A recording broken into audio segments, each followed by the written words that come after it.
It's good to see you. You doing? Good to see you, Ben. Good to see you, Ben. You too. Some pizza, jump in. We'll start like your meal. Sounds good. Hope you try. Maybe the You unit. like pizza, right? Yeah. The other two.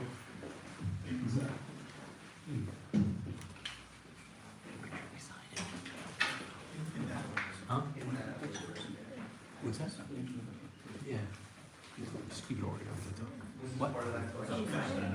Yeah, you're in charge of it. Yeah.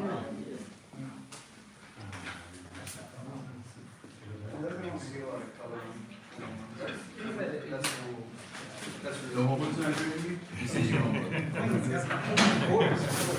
We were talking earlier, like. Hey, what's up? Good to see you. No, it's all you. Yeah. And then when you get a chance, sign it. I feel like a jacket. Oh, of course. Oh, yeah, I know, right? I was like, for a second, I thought you were joking. I was like, I mean, I'm talking to the right guy. I couldn't.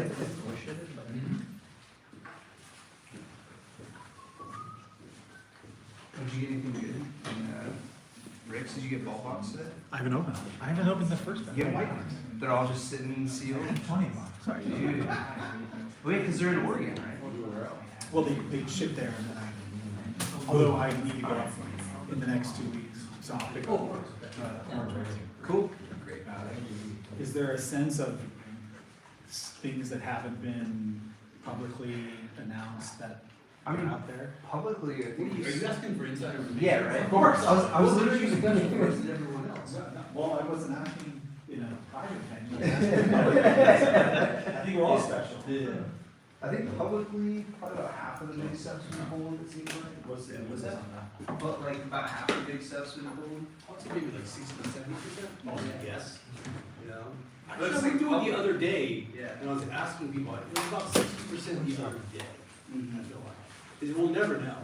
So Yeah. could you tell from like people looking up? Well, the first round, you had people, if you had a certain number, they would just enter it. You had a few like, Oh, yeah. Annoying. He's in by the way. because they would know the certain number, they would claim that they had. Yeah. I was debating whether. But ultimately, half sells Yeah. people directly. This is the.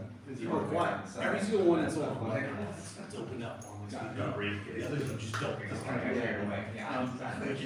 Oh, you're gonna sign. This is the Okay. space. Yeah, Right, right. get that membership going. Well, It's $25 too. Yeah. Nice, yeah. Right. We're doing like a couple more minutes, all right? Well, whose phones are these? One. Yours, okay, got you, guys. You should read the, what is it, the cardboard school. In the back. Yeah. Oh, okay, cool. Check that out. We gotta issue these. But can we have one of the pens? Which color do you All of them. All of them. No, just the black one. want? It's very little. Okay. What did you read? Interesting. Okay, within. Yeah, good to see you. Nice. Yeah, I was like, should I bring a coin? Of course I can bring a coin. How are you? I'm gonna have too many other things going on. Century. Or not, or 19th century, actually. Yeah, that was fun. That was fun. Yep, all right, let's rock and roll, guys, we're gonna start. Okay, so welcome to the first meeting of the San Francisco Coin Club. We hope it's one of thousands that take place over the decades. Coin clubs are very fascinating, it's the heart of the hobby, okay? And we've talked about this for like a long time, in the last couple of years.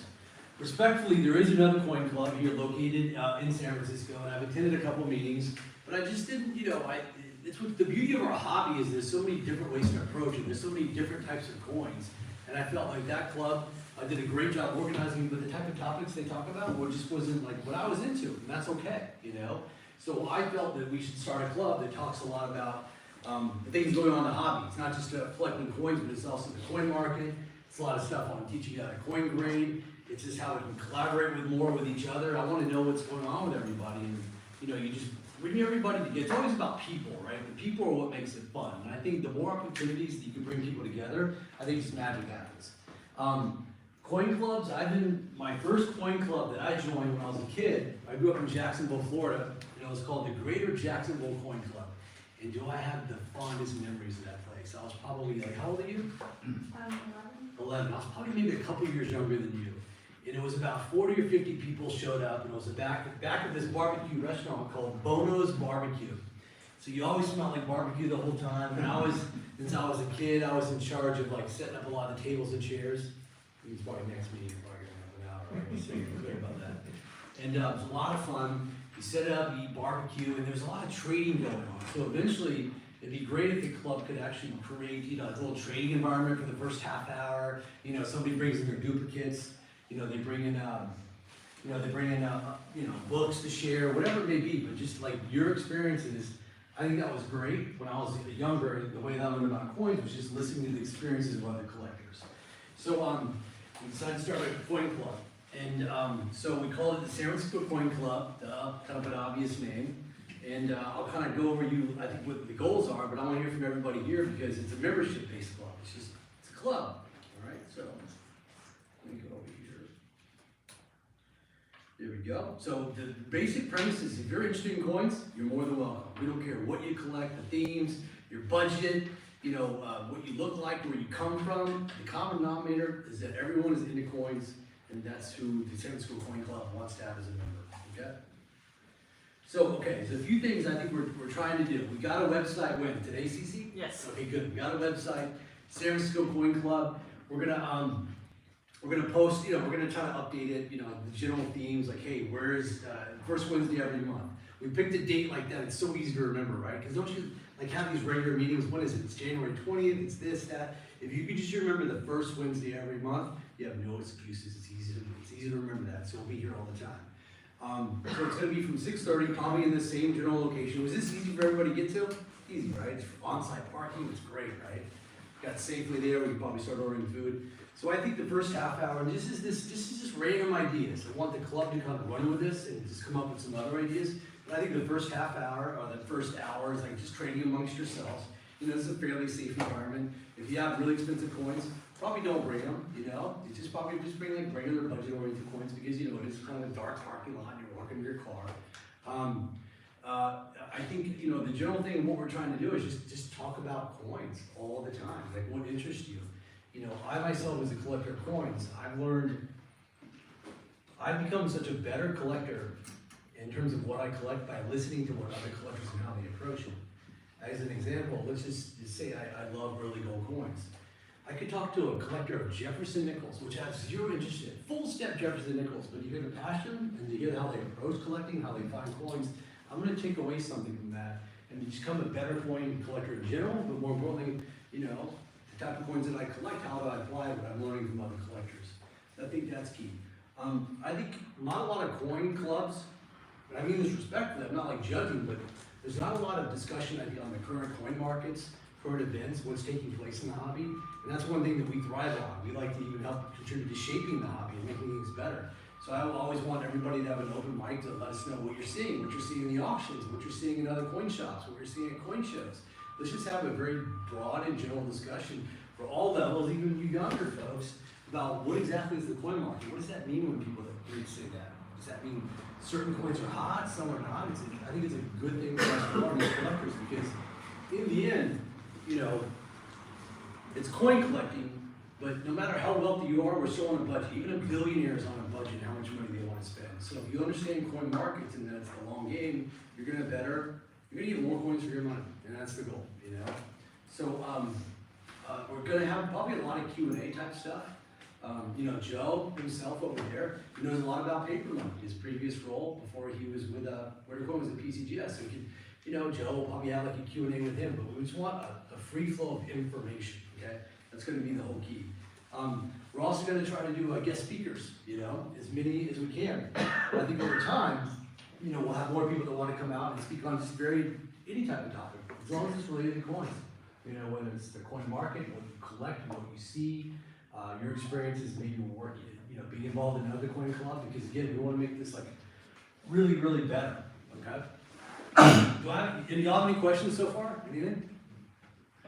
Okay? Does everyone know who you are? Did you introduce yourself? No, I'm kind of shy, yeah. I'm kinda shy, but I'm Seth. I'm a coin collector, you know, I like to go for long walks on the beach with our distant sunsets, so yeah. But you know, we're definitely, the key is, it's not me, it's not Witter, it's nobody, it's just a bunch of coin collectors, and I wanna make that point very, very clear, that we're just, you know, trying to get started. Let me go to this. So, I'm gonna be harassing everybody for the next year, okay? Or probably pretty darn soon. Coin clubs thrive on volunteers, okay? It's critical. Like, I learned that at a very young age. I would see people with like grown-up jobs, whether a doctor, lawyer, Indian chief, mailman, but they took their role and responsibility very seriously at the club. You know, like, I remember there was this one dude, he was president of the club, he was a mailman, but he just took it very seriously. He had this gavel and a sign-in sheet like that, and just like, it was run really well. It was formal. Informal, but yet formal. There was rules. So at a very young age, I learned that, you know, it's great to have a club, but it's like, there's some rules, there's some policies, and it just kind of makes everything more fair and more open, and I think more transparent for the enjoyment of everyone. So, I'm gonna go over some volunteer. Oh, it's a touchscreen. Really? Because it just kind of disappeared. Okay, it's not okay. You saw it just disappear, right? Or is that me? Oh, it did. What did I do? I think it's the cord. Okay. Here we go. Okay, there we go. Okay, cool. So, hold on. It's all good. It's gonna get there, all right? Okay, well, I already know what it is anyway. So, club infrastructure. This is pretty easy. You know, we filed some form to make it a nonprofit. It cost $800. So there's probably going to be some form we got to file every year, right? Membership applications, kind of processing that. We need some help with that kind of club infrastructure. Volunteers for treasurer. Probably everyone will volunteer because you get to handle money, right? So we have to like handle accounting and money, okay? Then the third thing is volunteers for a website. We have a website, but there's going to be like, you know, again, each one of these roles and responsibility is like 15 minutes a quarter. You know what I mean? It's like not much time. And so another one is communication. So how do we communicate more with members? How do we get them involved? How do we get more input from them? Whether it's having a social media account or email distribution list, I'm not in charge of it. We're going to find other people, all right? So that's why it's driven on volunteers. Membership drives too, I think it's important. We've had a lot of people, you know, I think you brought this up, Joe, like on Whatnot, there's a lot of people that want to be members that aren't able to be here. They don't live in San Francisco. So I think very quickly membership will grow, but even the people that live in Kansas that spend the $25 and watch us on Instagram and on the live stream, they still get to participate, but how can they participate more? So there's a lot of like platforms, a lot of open ideas on how we can do this. Also volunteers for organizing and planning guest speakers. You know, we all kind of have ideas of, hey, who could we invite here to speak? And I think over the course of the year, we'll have a lot of great speakers, but you know, if you know somebody that like, they would be a great speaker, and why, what's this doing? But somebody's got to organize all that. And then, I guess this is the right term, sergeant at arms, to run the meeting beginning to end. Kind of like, who's in charge, who's gonna show up, like set up, make sure that everything's broken, then kind of close it down, then we're all good. So as you see, over time, you know, it needs to be run by volunteers. You know, that's the critical thing. So, do we have any questions? Ben, I know you have a question, come on. Why are you so shy? I don't have any questions, but I think we should definitely introduce everybody. And Yeah, great icebreakers, point. Why did yeah. I do that? Great point, okay, go ahead. Alex Stack, it's funny that we're here in the Fort Mason because as a finder of one of the coin hunt coins, the one I found was right down the boardwalk there. That's right, which one did you find? Your personal seated half. Oh yeah, that was a nice coin, wasn't that bad? Nice coin.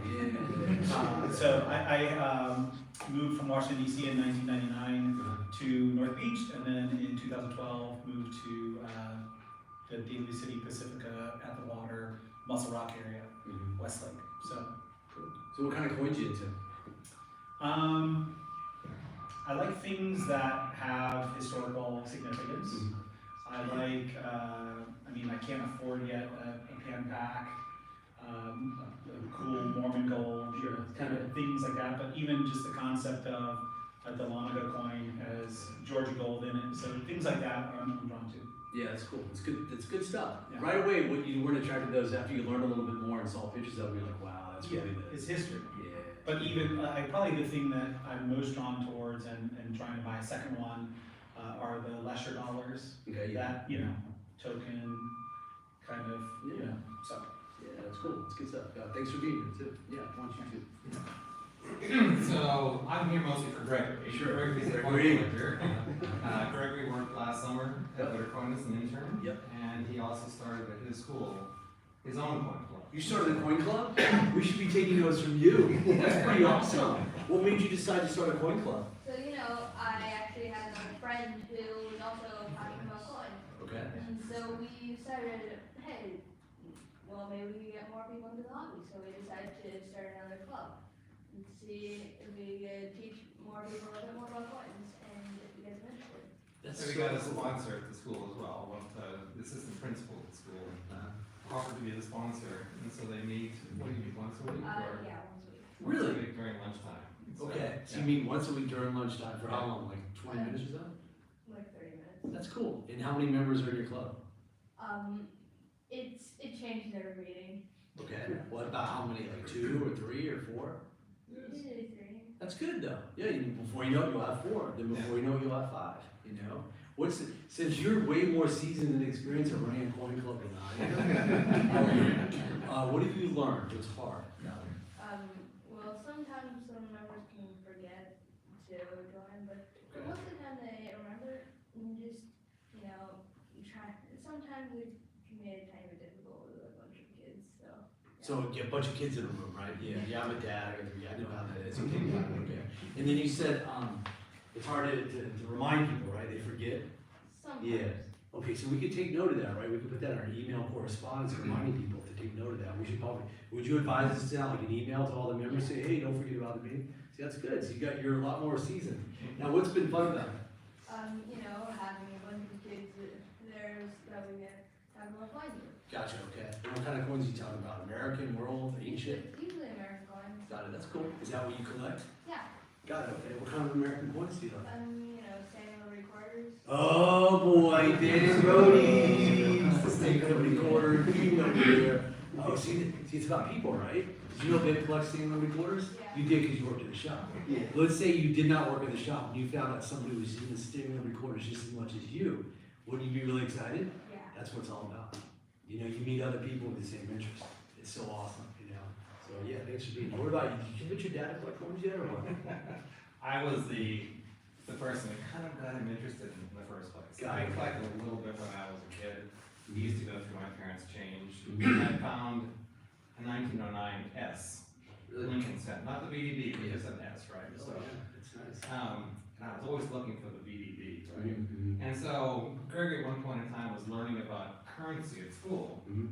and talking about coins and what coins have different values. And I said, hey, I've got this penny Mhm. that's worth a lot more than a penny. Yeah. And I showed it to him. He said, oh, why is that? And that's curious why a particular coin could have more value than its face value. And that kind of got him a little interested, what is this S coin? What is this VDB? Why does the value of a VDB go up so much more than just an S coin? And so that got him interested. That's cool. A lot of why questions, Yeah, right? exactly. That's good. That's awesome. That's how you learn. Even when you're an adult, you're still gonna have a lot of why questions. Never stop learning. But thank you two for being here. It's awesome. And you're the first young numismatist member. That's pretty cool, isn't it? Yeah. All right. Hey, I'm David. Welcome, David. I don't really know what I like. I like old coins. Yeah, that's cool. Still trying to figure out exactly what my collection actually looks like. Yeah. But I've been getting into varieties a little bit lately. Okay. I think are really interesting, and I like the history a lot. I think that's really special to be able to, think about where this coin was 200 years ago, 150 years ago. It's shocking, isn't it? When you kind of get in those little zones, because we're so busy with life and work and family, and all of a sudden you kind of time out for yourself and you hold like an ancient Greek one, and like, wow, this thing was used as money, 2,500 years ago. It's just crazy when you think about it. Or even cool U.S. ones. Like, what was it? A Delana $5 gold coin. What was the life cycle of that? Where was it? It's pretty cool. Are you pretty new to collecting? I picked up a couple when I was a kid. Yeah. But recently, Yeah. gotten back into it. That's cool. Yeah. I don't know. Yeah. Welcome. Thanks for being here too. Yeah. All right. Mr. Rivers. Hello. I like your shirt. First of all, I got to show off the shirt. Oh, yeah. Oh, it's good. Yeah. Go ahead and stand up, show off your shirt. Okay. I love it. Yeah. And I don't have to say anything because you'll know the truth. And you got the cool leather jacket, which is cool in the numismatist really never emerges, but in this case it does. Good, it's good seeing you all, and I'll see you next week. I'm Chris Rivers. I've been collecting since probably like 1975, when I was going through my grandparents' coins in an attic. And my collecting has definitely run the gamut. I did like take a break from collecting for a while, and then I kind of picked it back up again in the early 2000s. My main collection is looking at what Ben likes to call a box of 20, which is like a group of coins, each of which is very special in its own way. So I'm still kind of building that as well. But lately, I think just to kind of keep myself busy, I'm going back to doing dating and sets. And so I'm looking at putting together sets that just basic, think Mercury dimes and buffalo nickels, but in vintage albums or vintage boards, because it seems more interesting to me. So I have one now that's Mercury dimes, but because the board was manufactured in 1937, it only goes it doesn't go the whole way. Right? I think that's kind of interesting, So, and another one of the boards I found actually had an error in it, like the year, like it had repeated. It was like a 35 S, but it was like that's not even up there. So You should get it certified, yeah. yeah, exactly. Yeah, certified the whole house. So, and maybe just checking out some paper money and establishing a little bit in airplanes. Yeah, that's cool. That's awesome. Yeah, thanks for being here. But I just want to expand. You brought up a term that's more of a more recent term, the last 20 years of collecting. So when PCGS came out, they were the first grading company.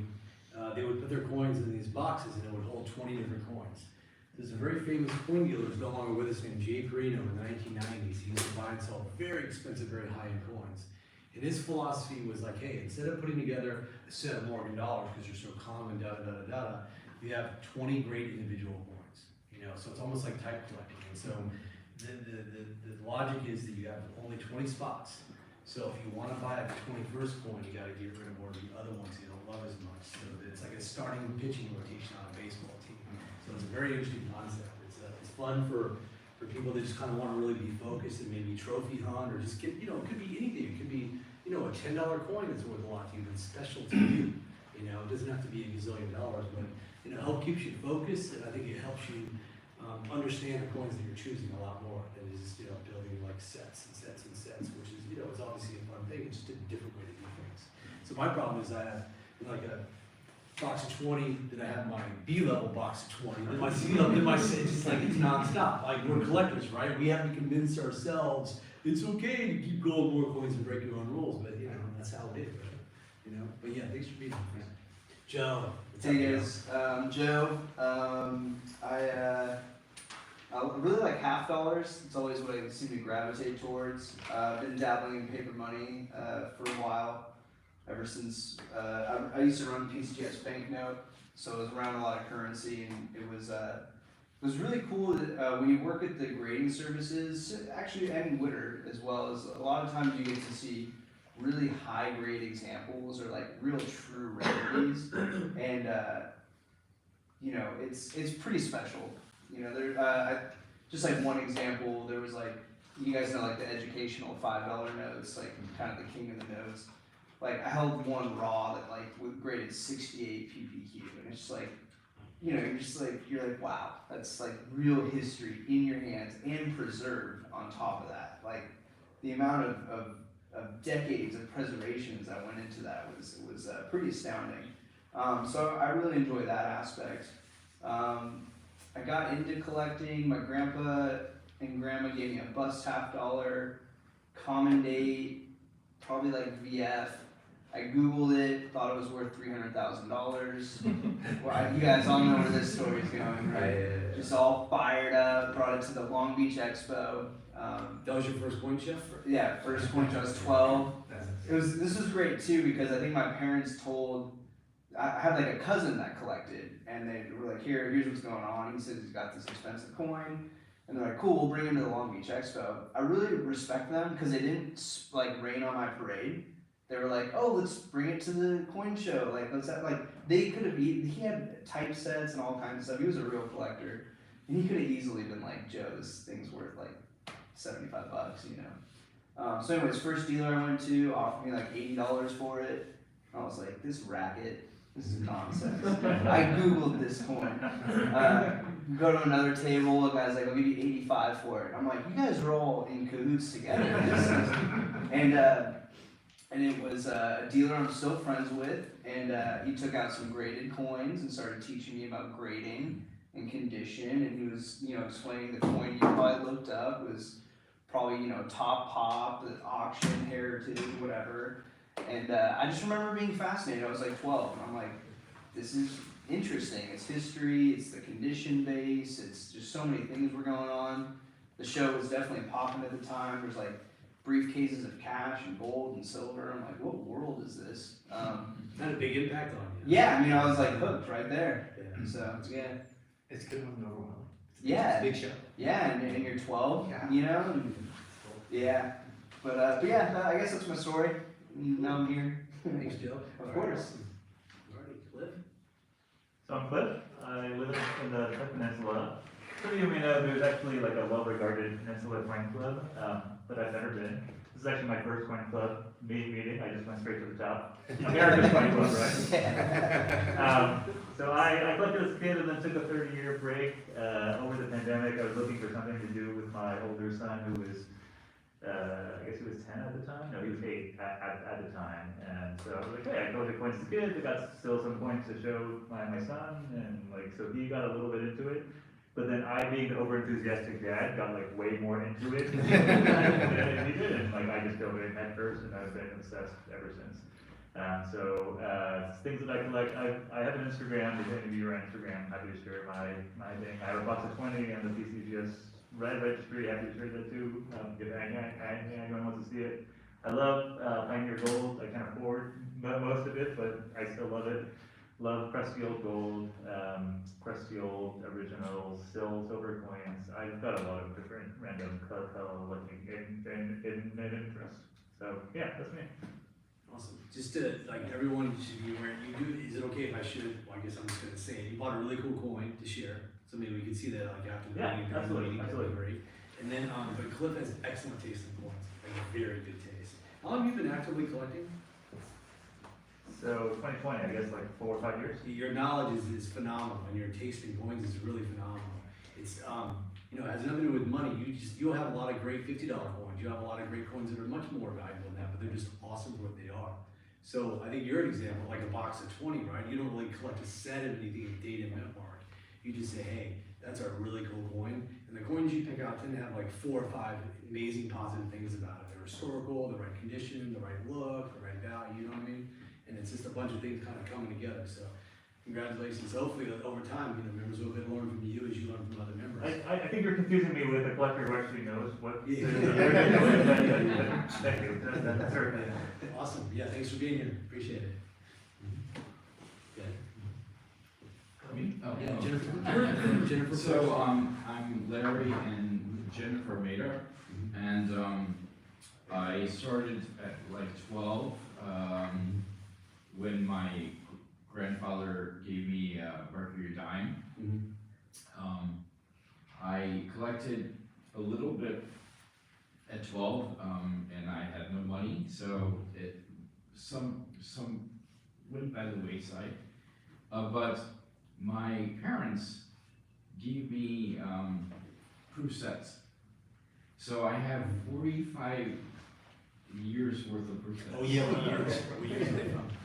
Sorry? What years are they from? Like 1978 through today. Got it, okay, got it. And we have Jen and I live in the city, and we have a, what is the word? A Jordan house, so 1911, okay? So I always wanted to have a St. Gaudens 1911 S, okay? And we went to Witter, we saw Joe, and we got one, okay? And I actually, Jen got into it also, So now we have two quote-unquote collections, okay? We are collecting everything from 1911 in San Francisco. So everything but the quarter eagle and the nickel and the dollar was minted here that year. And we are also collecting pen packs. We have 2 out of 5. It's fun. You know, it's funny because it's again, you learn something, meeting every collector, and it's such a unique theme to buy coins made in your town of the year that your house was built. That's just a lover of history of San Francisco. And, you know, being in San Francisco, it's my adopted city. I've been here 22 years. But do we really, deep down and think, we made all the great coins. And I own it. I say we. Because you think about most of the great U.S. coins that were made, including the ones that are idolized, like the 1999 SVDB penny, they were made right here in San Francisco. You know, it's so cool. The King of Morgan's 1893S. You know, $3 gold coin, 1870S. The King of the Seeded Dollars, 1870S. The key date for Barbara Quarters, the 01S. The key date for Barbara Downs, the 94S. It's really, really cool. And so I like how you embraced it. You got these really cool themes that you bring in that makes you own it, that makes you really identify, not only with your house, your city that you live in, and just you could bring it in with the coins, and it helps you get in those little daydreams of what was the city like in 1911 when those coins were circulating and your house was being built. I think it's really cool. Well, it's interesting. So when we went to, obviously, there is a whole story about the pen packs and the $50, two $50, okay? But our house in 1911 cost $2,500, okay? So literally 50 of these coins, okay? And you couldn't get a mortgage either, right? So it's mind-blowing. Yeah, so I guess that would be $5 million worth of pen packs you'd have to do. Yeah, math real quick in my head. Yeah, that's cool. But yeah, we made a lot of great coins, that's for sure. You know, the most iconic. But yeah, it's a great theme. Thanks for sharing. Thanks for being here too. Okay. We'll All right, just Vadim. back off in, we lost my voice there, Go ahead, Jim. fighting the cold, so. Did you want to add anything? Just to add that, since we started collecting the pan packs, there are these, envelopes that they used to come in, Yes. and we got a set of those. Oh, that's cool. That's awesome. We tracked a set of those now. Yeah. So now we have to get the coins to go with that. Is everybody here familiar with the Panama Pacific set? It's a 5-coin set. Everyone knows. You know what that is, right? Your logo is actually the octagonal pan pack. Oh, it is? Oh, okay, great. Oh, okay, awesome. Today it's that. So it was, the Panama Pacific Fair exposition that was happened in 1915 was actually this was probably already built, but it was more the marina. The marina neighborhood was built for this fair. 20 million people came through San Francisco during a 9-month period of time. It was like San Francisco's rebuilding and coming out party. As you know, the earthquake of 1906 devastated 95% of the city. Did you know that? 95% of the city was wiped out. And one of the only strongest buildings that was actually housing for people was the original San Francisco Mint, or the second San Francisco Mint, the old Granite Lady. Very strong building, solid foundation. It's very symbolic. When you see old pictures of it during the earthquake, it's scary. Like rubble all around it, but it's still standing. You know, it's crazy. What is ironic now, one of the reasons why they can't really use it that much now, because it's got a passive earthquake resistance test, which passed like the ultimate one, didn't it? Yeah, right? It's weird, right? I actually, those of you that go to the Children's, is it the Children's Science Museum, the one in Gold Gate Park? Is that what it is? Academy of Sciences. They actually have a reenactment of the 1989 earthquake. I've never really been I wasn't here for then, and they had the 1989 earthquake. And you know, it's a little uncomfortable. It's like 10 or 15 seconds. Then the 1906 one was, oh my God, it was shaky and it was like a minute and a half long. I mean, it's amazing that anything stood.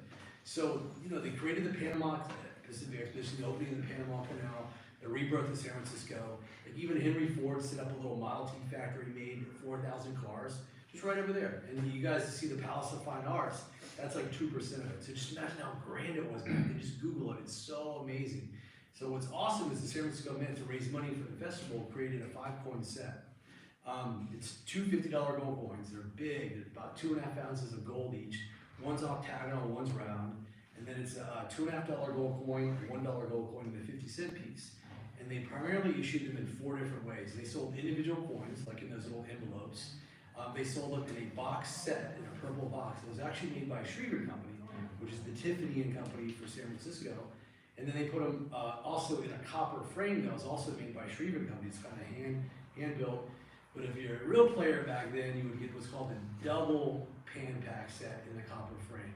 So for each coin, you have an obverse and reverse. So it's 2 of everything. They're already, so you have 4 $50 gold coins in it. So it's an amazing set. And you know, every time I see one, it's just like, wow, it's iconic. It's our logo. So that's enough said, right? Yeah. So there you go. But thank you too for coming. Thanks for sharing your collecting ideas. It's cool. Good to hear. All right, Vadim. Why don't you stand up, Vadim? So yeah, I'm very new to this. I've been collecting for only like about a year. So it actually was this guy who started me. Best friends, huh? Yeah. He showed me a book called The Paper Money of the United States, and you know that kind of got me interested. I bought my first note. I actually carry it as like a wallet piece. So. Oh, that's cool. Yeah. What is it? It's a 3-cent fractional. Just like low grade, was bought on eBay. So, and, you know, slowly my interest in currency grew, and so is my appetite for it. So yeah, and I think maybe 2-3 months, I stopped by Witter Coin, and it was like, well, one time, and you know, I just kept coming back. And it's about a year ago, right? Yeah. So and then one day you were there. We met on that day, and there's an Instagram video that still exists. And yeah.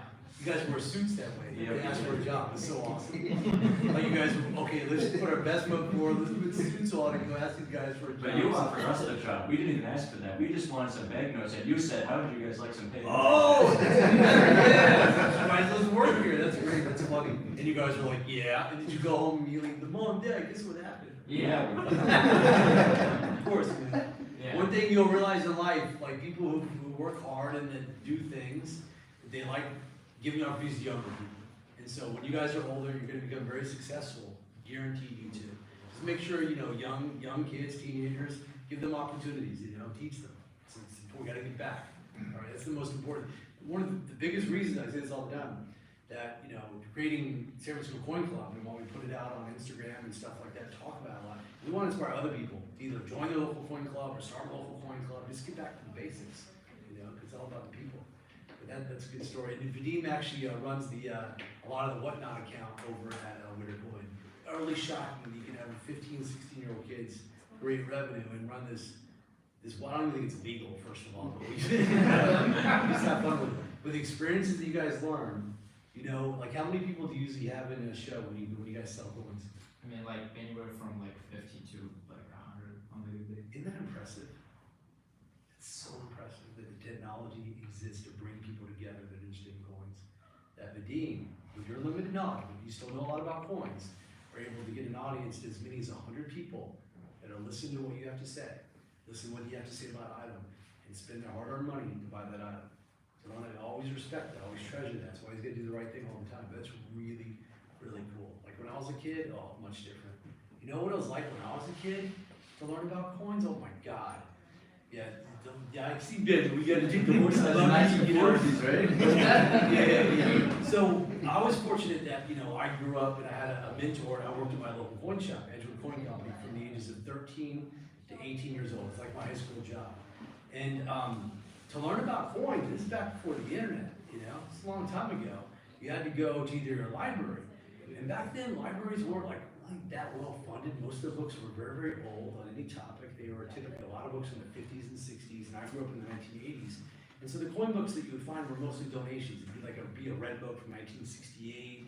I remember there was this little stack of old coin rolls from like 3 years ago. So there really just was not a lot of information. One way that you went to get information is, there used to be these things called malls where you go to shop back in the old days. And there's before Barnes and Nobles, they had these bookstores. So the bookstores would have some of the newer coin books that were out. And they would also have magazines, like Coin Age magazine, think Coins Magazine was big at the time. So you buy it and you just devour it. You know, you order coins in the back of it, but that was it. And now the opportunities that you young folks have to learn, you could learn what took me 6 months to learn, you could do in less than a weekend. It's utterly shocking. You know, think about it. If you want to learn about seeded dollars, what do you do? If I showed you a seeded dollar, and I'm like, that's so cool. What would you do to learn more about seeded dollars? Usually look it up on the internet. Yeah. Look it up in some books. You would just start typing in seed Liberty dollars and voila, like a zillion amounts of information shows up. Yeah. Imagine like waiting to catch the bus, you know, and this is Florida in the summer, so it's like 140 degrees. It goes uphill both ways, 8 miles each way, you know. But yeah, so it was a lot more challenging. And so now what's cool is, you know, not only do you have old school like this coin clubs, but you connect, you know, on Instagram. Make sure your father, if you are on social, pays attention to what you're doing, okay? But you have all these ways you just get together, you can meet more people, and you like thrive and grow that way. So it's a lot different. It's a lot different today. That's why I think, you know, I've noticed with the younger generation, they're getting younger and younger and younger. We've noticed even in our shop the last 4 or 5 years. It used to be, how old are you? 11. Yes, it's really, you know a lot about coins for your age. And that's more of a recent phenomenon. I would say that maybe like 5 or 6, 7 years ago, the youngest would be like, what, been like 14 or 15?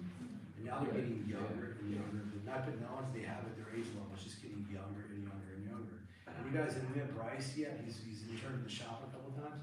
He knows a lot, he's 11 years old. And so, but it's because of the internet, it's because of the access to information. It's because other people, he's able to connect and meet with other people. So it's cool, so it's a good thing. So thank you, Dean. Yeah, right. All right, now, go, don't, you know, I can tell you're nervous. Don't be nervous, we all love you to death. I admire you, just let it roll, man, go ahead. Okay, so my name is M. Rischel. I've been collecting seriously since February 2023, so I guess it's 2 years for me. Although I got started when my grandma, she was born in 1945, she told me that when she was a kid, pennies used to have these stalks of wheat on the back, and I thought, gee, that's cool. So anyways, she lives over in Massachusetts, that's where I'm from originally. But anyways, I waited till I came back all the way here.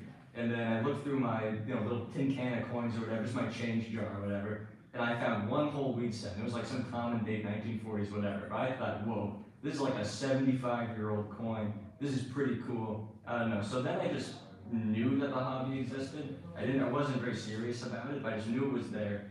And so I just started looking through my change, whatever. That was kind of it. And then, I just saw some of it on the internet, just like saw some videos on YouTube about that kind of stuff.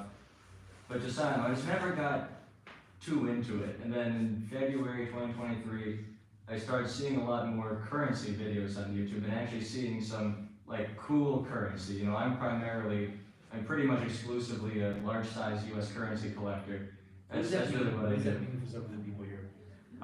Okay, so the United States started issuing currency at the federal level in 1861, and then that went all the way, it's still going on today, but in 1928, they did a study and they realized, oh crap, it's super expensive to print all this currency, and they realized, well, we can just use the same paper and the same ink, but just make each note smaller, and then we don't have to spend as much money on each note. So in 1929, they released the smaller notes, that's the size we have today. But before that, notes were a lot bigger. I actually have a couple of mine.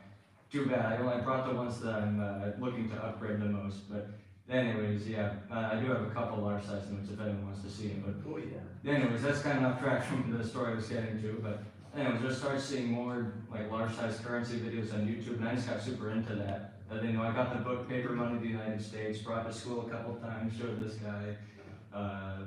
Just stuff like that, and then. That's cool. Yeah, I think that's kind of about it. I don't know. I'm the one paper guy. So YouTube. Yeah. Most of the young kids go directly to YouTube versus just looking at articles. I don't know. I still use an iPhone 7 and I don't have any social media. I don't know if I'm the best young guy to talk to about what young kids find. Wait, some of you went to YouTube to find videos of Paper Money?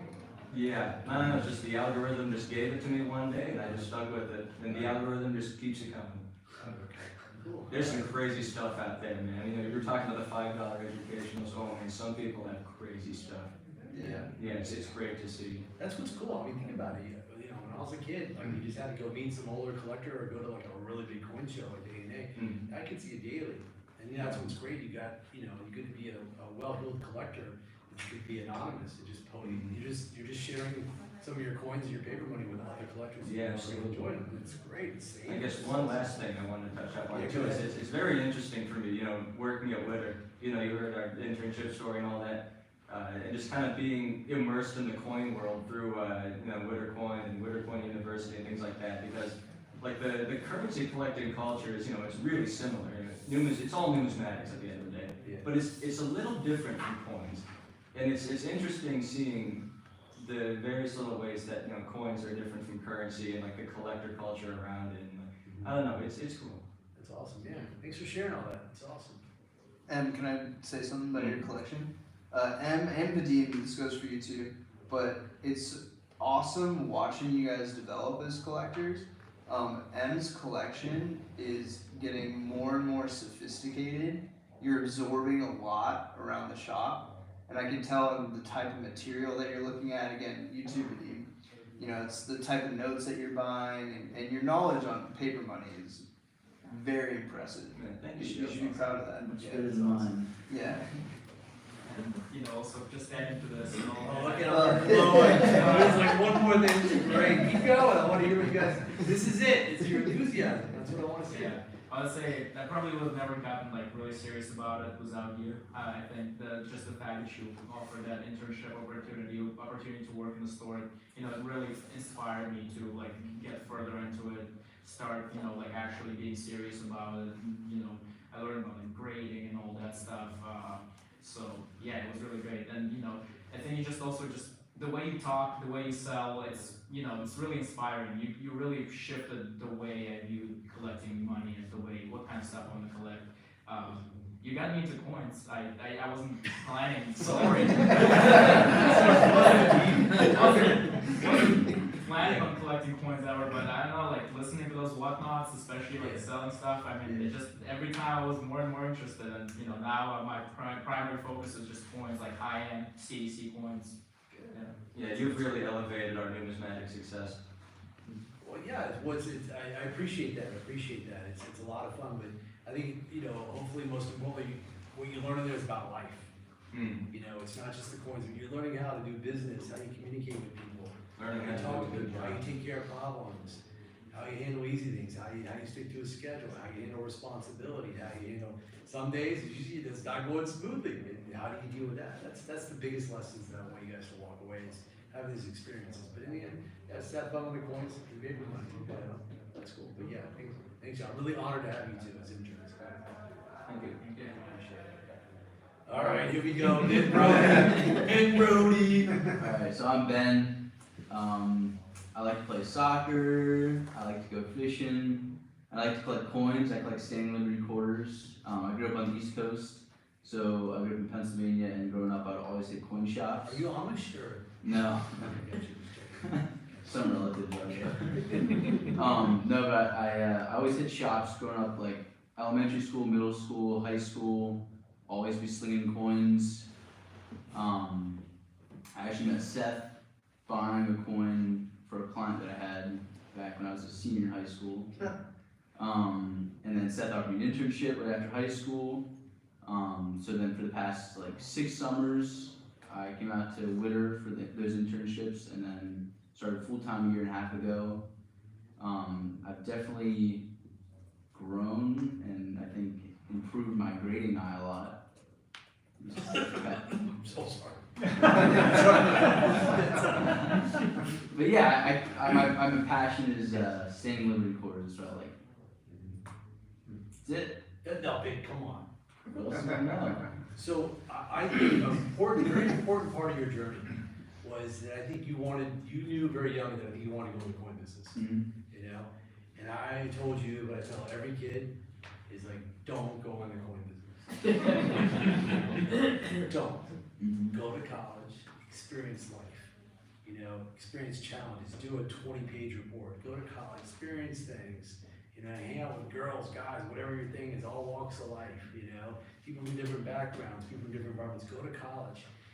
And 6 months before college is up, if you don't want to be a Goldman Sachs investment maker, that's fine. You don't want to be a doctor, lawyer, Indian chief plumber, that's fine. You want to go into coins, then you can go into coins, you know, because to be a doctor or be a lawyer, you know, that's very challenging, it's very hard. And if that doesn't work out for you, it's always easy to come back in the coin business. But you can't go into the coin business at 35 years old, want to decide you want to be a lawyer or doctor, much more challenging. So that way, you also know you're really committed, you're passionate, you want to go into the coin business. And so that's why I think it was an easy decision for you to make after you had all those, you know, 3, 4 years of college, and it just made it, you know, okay, I'm committed, this is what I want to do. Yeah. You know, so it's cool. That was very important. That's very important. You know? So yeah, so awesome, Ben. What have you learned working at the shop? I mean, yeah, I've learned about coins. Like my knowledge on coins has definitely grown, but just business skills, practices, I can handle. I feel like a lot of phone calls. We get a lot of phone calls all the time. I don't know. I've definitely gotten way better with working with people. People, yeah. Like it's Some people are easy, some people are challenging. Yeah. That's how it is. Yeah. Joe. Yeah, I was Remember, part of our job when you work at a coin store is you're invalidating people's lottery ticket. When they call, they have some rare variety, they see on the internet it's worth $1 million. And we're just like, no, sorry, it's worth 2 cents. I mean, you know, Every what do day, you mean? yeah. You know, But that's what we do. You know, that's what we signed up for. Yeah. So yeah, that's cool. So yeah, thanks, man. Mm-hmm. Appreciate it. CC? Hi.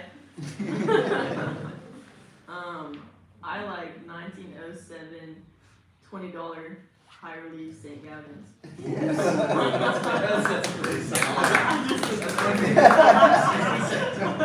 Big Austin.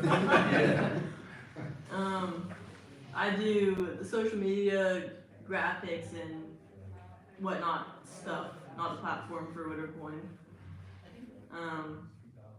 I like jewelry a lot. I like bullion. I don't really know much about coins yet, so I'm kind of just here with the team. I mean, that's about it.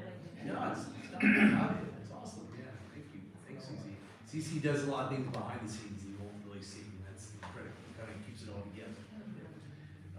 So, did everyone introduce themselves? Okay. So any thoughts that you guys think we should talk about or figure out? Because we definitely want to keep this on going.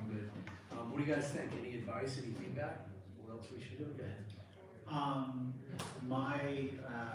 I guess I heard a lot of kind of my own story in that like a grandparent or a family member kind of started it, and I'm really regretful that I had to drop off as many of us did. So I'm thinking about what can be done to keep the younger people from having that, oh, I stepped away from hockey for 20 years. I think rooting the club in youth, as you have rooted so much in youth, where whatever positions that need to be filled, maybe it's a dual role where a young person and an adult, but with the focus of allowing the young person to kind of take point, so that it also can be, let's say, the first coin club completely run by youth. Yeah, I'll give you the gavel if you want it. All right? Yeah. Put that one on your resume. Yeah. That's a very good idea. Yeah. Definitely. There's a lot of young. I feel like there's like a lot of younger collectors that come to the shop. What would you guys say? Like, I think there's a couple dozen, right? Oh yeah. I guess we only work on like Friday evenings and Saturdays and stuff, but we definitely see like young kids come in pretty frequently. Yeah, it's like more so than ever before. So I think as we start talking more about, I don't think we really talk about it too much in the shop, but as we talk more about it, we'll definitely see more youth. And like you're saying, they know more sophisticated stuff. It's not just like grandpa drags them out, look at coins. But it's always like they come in, they're like, oh, do you have like, you know, like this date stamp Liberty Quarter? Do you have like this bust tab? It's always like a little more sophisticated, so like they actually care about it. It's wild, isn't it? If you were to tell me, if you were to ask me what's the most like sophisticated and knowledgeable group of collectors that come in, I would say it's really simple. It's the kids between 12 and 16. They're the ones. It's wild how much they know, but it's cool. But yeah, but you know, the hobby's alive and well. Don't ever forget that. It's grown a lot lately in the last. I think COVID, you know. I think unfortunately COVID affected us in a lot of bad ways, but there are also some good things that came out of it. I think that was, kids were at home and they were watching a lot of things on YouTube about, coins and stuff like that. That's when a lot of kids actually came in. I think you had the previous generation. I think when we took polls at Witter Coin, you had to get in the coins more than half of them because of the state quarter program, which I was shocked by. Like it was big. It was like more than half because of state quarters. And then now it's, you know, just watching videos on social media, and that's how a lot of kids got onto to coins. But I was talking to a young numismatist today, Max Brand. I think he's a 2 or 3 year Witter Coin alumni. He's 19 years old, he's a full-time coin dealer, he's doing very, very well. But it's weird to talk to him, like we had him, we were talking on the phone today. It's shocking his maturity level, you know, you may not think there's a big difference between when you're now and you're 13. When you're 13, you're gonna be completely different. You're gonna grow a foot, your voice gonna get deeper. But to see Max Brand progress as a young adult and just as a full-time business person in coins is pretty phenomenal. So there's, we're talking like, there's like, you know, ask them how many like younger kids are actually wheeling and dealing in coins, like at the fun show. I think we said 25 or 30, and before that would have been like 2 or 3. It's drastically different. And I think that the hobby's gonna get a lot younger. You know, I have this prediction, I think if you go to a major coin show in 5 to 10 years, you're gonna have, you know, probably a third of it will be like 40 and typically it's old white guys. It's old white guys. And I'm not talking like 60, I'm not saying 60 years old, I'm not like 80, like 77 and older. Nothing against that segment, but you know, we need to like mix it up a little bit, right?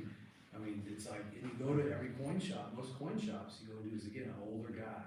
So there's gonna be a huge generational shift in the next 5 or 10 years. And so what's good is, you know, I'm like, you know, with stamps, not knocking stamps, but I'm knocking stamps. You know, stamps has unfortunately like died off. It used to be a lot more popular than coins, especially up until like the 1950s. And so you have a lot more youth coming in, both the collector and the dealer level. So I think the hobby's in very, very good hands. It's gonna move very fast, folks. Like life, like everything, because of technology, because the way we're getting information to kids and the way things are processing in their brain, and they're incentivized and they want and they have passion to make things better. I think the hobby's gonna be drastically different in 5 or 10 years. It's already different the last 2 or 3 years. I mean, just from the business, didn't we count recently, like one day we did business like 14 or 15 different ways?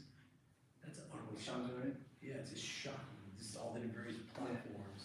And like Dean Witter, the founder of Witter Coin, when I took over in 2016, he had 2 ways. He had a rotary dial phone, which is in the shop, and he had a yellow pages edit. That was it. You know, when he came into the shop, that was it. But now it's like, wow, it's moving very fast. So it's gonna be a lot of changes, probably some consolidation. A lot of these coin shops really aren't, you know, I don't think they're really run the way that would allow them to survive the next 5 or 10 years. But as those folks that, I think the quality of people that are in the hobby and the business are gonna kind of carry it on, which is a good thing. It's a good thing for all of us. And if you don't like kids and you're a collector, just be greedy. Because the more kids that come in, your coin's gonna be worth more money down the road. So, you know, I mean, just do it for financial reasons. You know, but that's one of the good things. Ben, how old were you when you started collecting coins? Probably like 9 or 10. But I don't know, I mean, I would say it was probably like, I mean, what do you define collecting? Like I started collecting when I was like 10. You started spending money on coins. Oh, I mean, my parents used to buy me foreign coins when I was like 4 years old. Oh, really? Wow. Yeah. In Florida, actually. Yeah, so it starts young. Yeah. Kruger rents. Very young. No, foreign, no, not. Yeah, is there any other questions or thoughts? Tom, get some dialogue going. Cliff, I know you had a question. Give me a minute to think of Are you it. smart? I heard 2 people talk about the guidebook about US paper money. And I just wanted to call out because I actually just got that book through the Dwight Manley Library, the ANA library.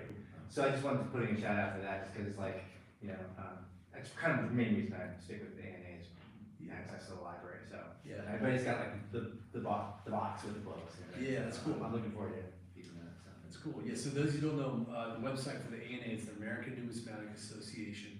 They're the big coin collector organization. They're national. There's about 40,000 members. They're based out of Colorado Springs, but they have a very extensive library. One thing the coin collectors always had before they had was books, lots of books. So one of the best resources, they have every title, and you can just check out. It costs you nothing, right? Just post it. It's free. It's totally free. Yeah. It's free. It's better. Yeah. So it's very cool. And they also have a program called the ANA Summer Seminar, which I went to when I was 13 and 14. And you know, they have, if you go online, they have like 30 or 40 different topics. They're in 2 one-week classes during the summer. And it's a lot of fun. There's stuff on coin grading, there's stuff on ancient coins, stuff on counterfeit detection, coin photography. I teach one with a couple of buddies on how to be a successful coin dealer. And then, but it's just, it is a wonderful organization. They put on the 2 big shows too.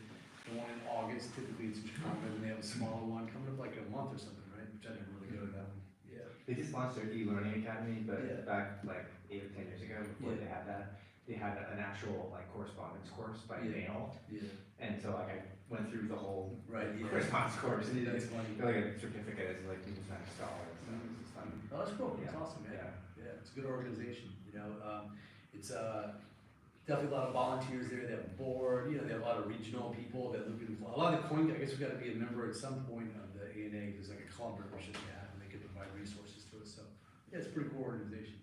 They just need to move it out of Colorado Springs where more people can see it, it's one of those things, yeah. They have like a lot of money, they have like $30 or $40 million, but, you know, it's just, need to move, you know, so, cause yes. Colorado Springs, anybody here ever been to Colorado Springs? Beautiful city, beautiful city. But you know, you need to put in my opinion, a museum in a major city that people can kind of see the coins. They have a major coin collection too, so it's just, it's kind of buried, you know, nobody really goes, I would be surprised they had 5 visitors a day, you know, during the off season. So, but, yeah, it's cool. What's up? You having a good time? What's that? No, are you having a good time? Yeah, it is. Yeah. So, one of the things you touched upon here, which is really interesting, I think, to talk about. Gregory's a fairly young coin collector, right? I heard a lot of ideas about how people collect coins and how they get interested in particular things. You talked about the 20 cents, somebody else was talking about currency and so forth. I think it's interesting to think about how does a young coin collector think about adding coins to their collection? Is it based on what they find as being beautiful? Should they focus on weighted coins versus non-weighted coins? Those kind of questions would be kind of fun for us to hear a little more about. Sure. So what's your favorite food? You'd have anything in the world to eat, what would it be like? Fried rice. What is it? Fried rice, he said. Fried rice, okay, what's your second favorite? Pasta. Pasta, okay, let's say you have a plate of fried rice and you have a plate of pasta. Which one are you gonna eat first? I'm not sure. You probably eat fried rice, it's your favorite. So why is it your favorite? Just, you know, I really like the taste of it, it's pretty, Got it. yeah. Do you like steamed broccoli? Um, Sounds like not really, yeah. Not- So, not yes, too much. So you skip the steamed broccoli, it's the same thing with coins. If you have steamed broccoli, pasta, and fried rice, I'm probably gonna go for the fried rice. Steamed broccoli, then somebody's grandmother brings over a whole little tray of lasagna, you try that lasagna, like, oh my God, that's not my favorite. That's how it's gonna be. Your tastes are always gonna change. Like your favorite movie this year is probably much different than if your favorite movie when you were 6 years old. Your tastes are going to change. So the best thing to do is do exactly what you're doing. Just listen to the collectors, listen to them talk. Maybe you go home and you talk about what they were talking about there, you know, what coins were made in San Francisco in 1911. Oh, that's really cool, a $10 Indian gold coin, it's so beautiful. And maybe you see one day, it plants a little seed in your head. So that's really the best way, just go what you're attracted to, just like with food. You know, big bowl of ice cream, or, you know, the steamed broccoli, big bowl of ice cream for me, you know. It's like what I was saying earlier, I'm not a fan of Jefferson nickels, but I could respect people who got it. But if there's like a $20 gold coin, a high relief, 1907, next to a full step Jefferson nickel, I'm going for the high relief 100 times. You know, but you just gotta be open-minded. You'll find it, you just gotta go what you respond to, just like the food, you know, that's all. Yeah, it's easy. Yeah, good question, very good question. Where do you get the ideas from? Second thing is, I think I talked to you one time last summer when you had all the guys in the shop when we were you. Oh, yeah, okay. And I think you said you'd been to the San Francisco either that day or you were going to go the next day. Yeah. I'd love to do something like that. If there's a possibility of getting the coin club in, that would be wonderful. Yeah, that's a good thought. I never really thought about that. Cause so I visited 3 times now. The DuBose one? Beg your pardon? One of DuBose. Yeah, the big one, yeah, a big one. So historically, it's only been, if you go through a congressman, they're one of the only people that can get you an invite to go in. And I remember, so I'm like, okay, so I got like 25 kids to write up letters, and this is what you need to say, tell them, and we send it to Pelosi's office, nothing. Phone call, oh, we don't know what you're talking about, nothing. It's like, okay, it's how you treat your constituents, I got 25 kids, whatever, right? And so I was like, it was a really disappointing experience. But then we had a wife of a Witter Coin new instructor, Shasta. She used to be the chief of staff for our congressperson, and like got out to him, yep, we're all in. I was like, What do you mean? He's like, yeah, we can only have 90 people though. I was like, what? I was like, that's all it took. So it's like a little connection, you know? So I did all that work to like not even get a response or a phone call, and she was able to get it like that through a Congress person. And who she was to work for, I forgot the gentleman's name, but we actually all wrote thank you letters. But yeah, it's a pretty amazing experience. But the trigger, after speaking to the Mint people, you remember at the San Francisco Coin Show, they were like, hey, we don't do this. No, normally we don't want to do it, but then we heard those kids. And I'm like, I'm in. You know, so I was like, okay, cool. So if we can anchor it where, you know, I think we get a larger, like youngness more view, that's the trick. Because, you know, they don't want a whole bunch of grumpy old adults going through there. You know, they want to teach kids. Teaching kids is 10 times more fun than teaching adults. Because you're excited, you ask good questions, you keep it moving, you know. Not that, you know, adults are, you know, rough to teach, but you know, it's fun. But I think it's a great point. Never even thought about it, but I think the key is let's get some more kids and we position it like that. And there should be no reason why they say no, in my opinion. You know, it's tough. It's very secure. You got to send your social security number, driver license. It's like 2 months in advance. Da da da da da. So you got to give your information to the U.S. government, all right? And then they do a background check, and then there's like a process. Because you know, theoretically, there's billions and millions of dollars there in gold and platinum because they make all the proof gold eagles, all the high-end collection ones. There's a lot. You guys ever driven by it? It's utterly fascinating. It's wild to think that that is there. It's like in our backyard. Again, it's like, wow, we made all the great coins, and then we have a great man that's currently cranking out all the stuff that we work, buy, and sell. It's fascinating. It's a beautiful building, like stunning. Like, you know, you see all the different types. It's got a typeset collection around the room. You guys ever seen that? It's got all the different coin designs. It's amazing, and just the security of it. It's awesome.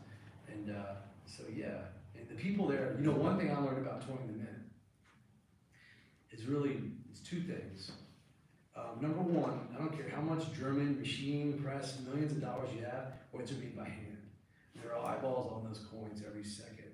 So when they're being made, you know, their quality control is over the top. There's like 1 out of 5 are rejected, it's so minute and all that. And so the coins are still made by hand. There's no button they're pressing, it's automatic. And a lot of stuff is automated, but there's still eyeballs all over it. The second thing is the people that are making the coins there are passionate about making coins. It's not a job. They're very passionate, and they were very intrigued. They were kind of stunned that we are so into what they do. You know, they were like, why are you so, you know, like, well, here's how we polish dies, and you're looking at like a proof Morgan 2023, like that is so cool. But they're stunned by it, but they can see they are really locked in and into it.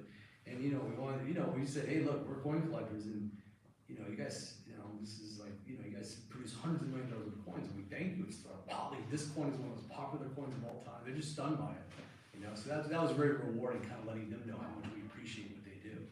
But third thing was they're all old school San Francisco. I've been here 32 years, 28 years, this, that. It's so cool. There's wonderful people inside there. But so hopefully we can get that. It's just, we gotta like, you know, we gotta show the puppies, we gotta show the kids, you know. That's the trick, right? As many as we can, you know. But good idea. So any other thoughts or questions?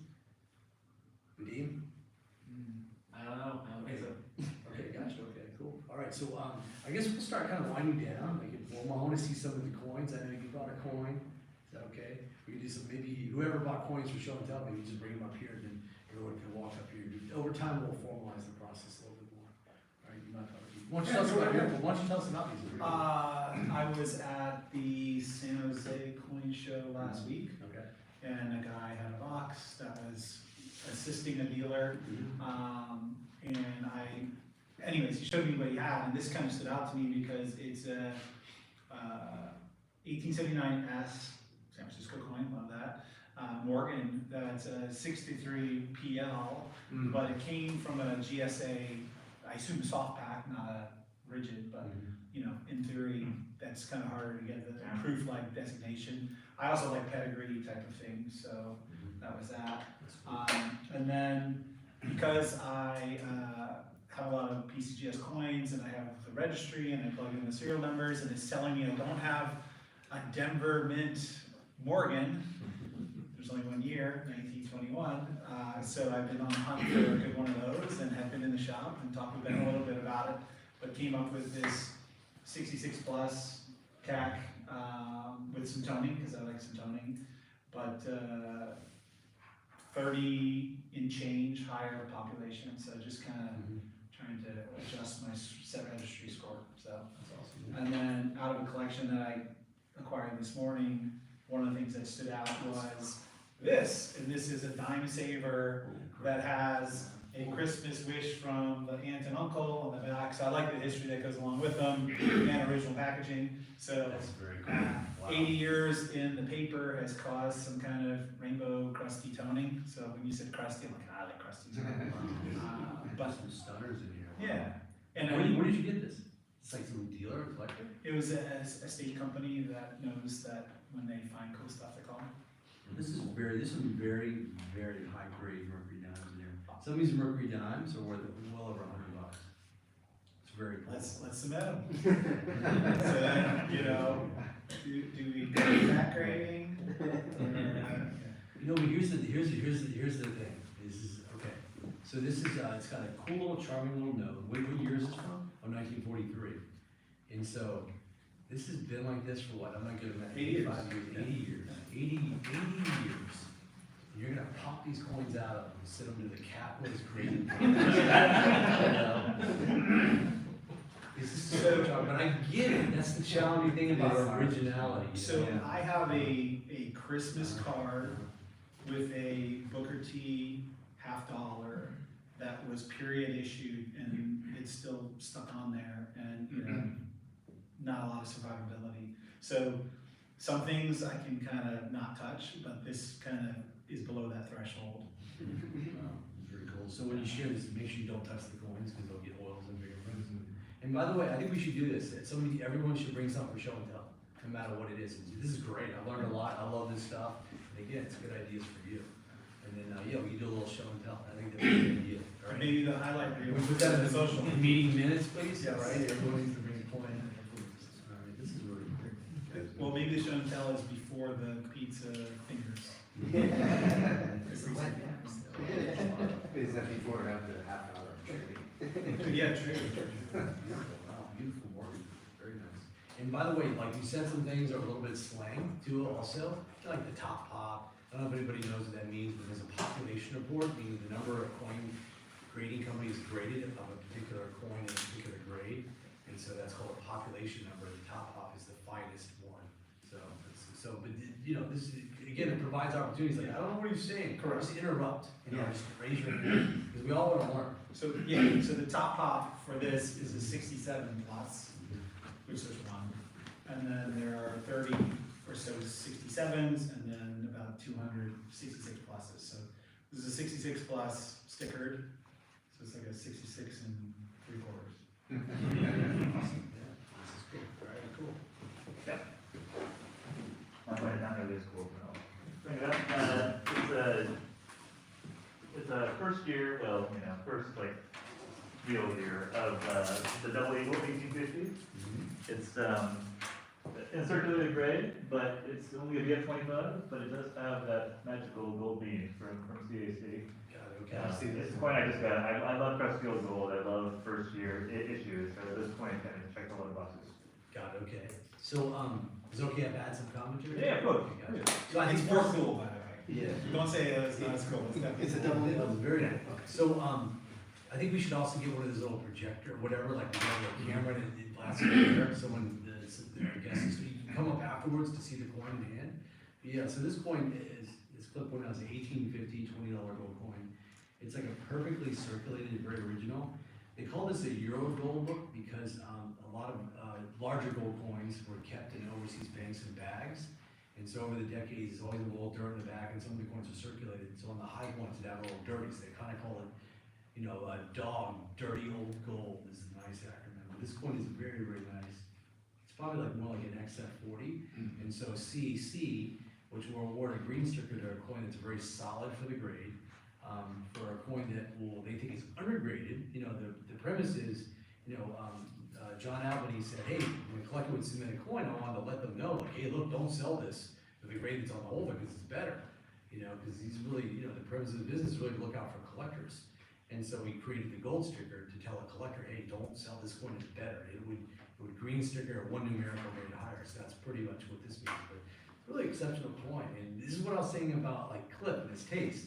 So not only do you have the first year the $20 gold coin, that's cool, okay? It's a very nice, original, crusty, circulated coin. That's cool, that's number 2, all right? Number 3 is it's an old green holder, which is a very popular way to collect a lot of coins. That means the coin was probably certified from 1989 to probably 1994. And then, it's probably the biggest thing that stands out, it's got a gold sticker, which about 0.4% of all CEC stickers that are awarded have to come in a gold sticker.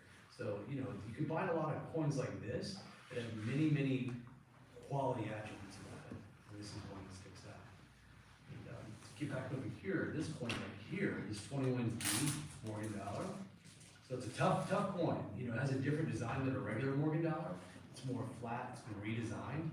And so you have a very exposed cheek. It's acceptable to a lot of marks. So to get a coin that's grades even 64 on a 21D is a tough coin. But a 6 and a 6 plus with a green CC sticker, it's a very, very tough coin. But obviously what makes this coin down is an exceptional color. You look at that. You can see the cookie. You see the color back there. Bullseye. Yeah, it's a silver dollar. It's like silver, right? It's like bullseye toning. So this coin was probably, in a,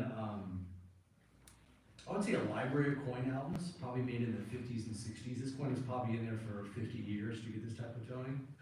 Because it developed a ring around the augers, and usually the sulfur from an album will start to I don't want to use the word contaminate something negative. Creep on the coin from the rims and go into the center. So the center is the last part that gets toned. Is that the sulfur has to go all the way there. And sometimes it doesn't make it, so that's why it's very shiny in the center. This is probably most likely from an album. I mean, you can't be for sure, but in my experience it is. That's a cool one. It's a very exceptional one. So congratulations. Yeah, congratulations. Both of you, yeah. So I'm curious, once it's in the holder, does it further deteriorate or it's stop at that point in time? It should be, if there's any contaminants on the coin before it's holder, if there was not, it's neutralized. But say, for example, you have PVC on the coin. PVC comes from a plastic that were used to store coins primarily in the 80s and early 90s. And they had some harmful chemicals. So depending on the environment the coin was stored in a period of time, you could have a little light layer of film that will slowly turn to green over time. So a coin could turn into a holder, you know, over time. And copper, one of the reasons why, do you ever guys ever look at the price of like a full red Indian cent or a large cent? They're astronomical because they didn't survive. You know, think about copper when you see like copper pipe, you know, these little green little corrosion, it's very reactionary toward the environment. And so, you know, a lot of copper coins, the grading companies don't guarantee, you know, the grade on certain copper coins because they can corrode over time. They're just really offering their opinion because a lot of copper just isn't stable. You know, it's as simple as that. But in most cases, the coins are pretty stable. I mean, they're not going to change at all with some of these holders. So yeah, but good question. Very nice coin. Any other coins for show and tell? This is a good idea. We should Oh, I have my currency. Okay, oh yeah, you got the currency. Come on up here. Watch us come on up here.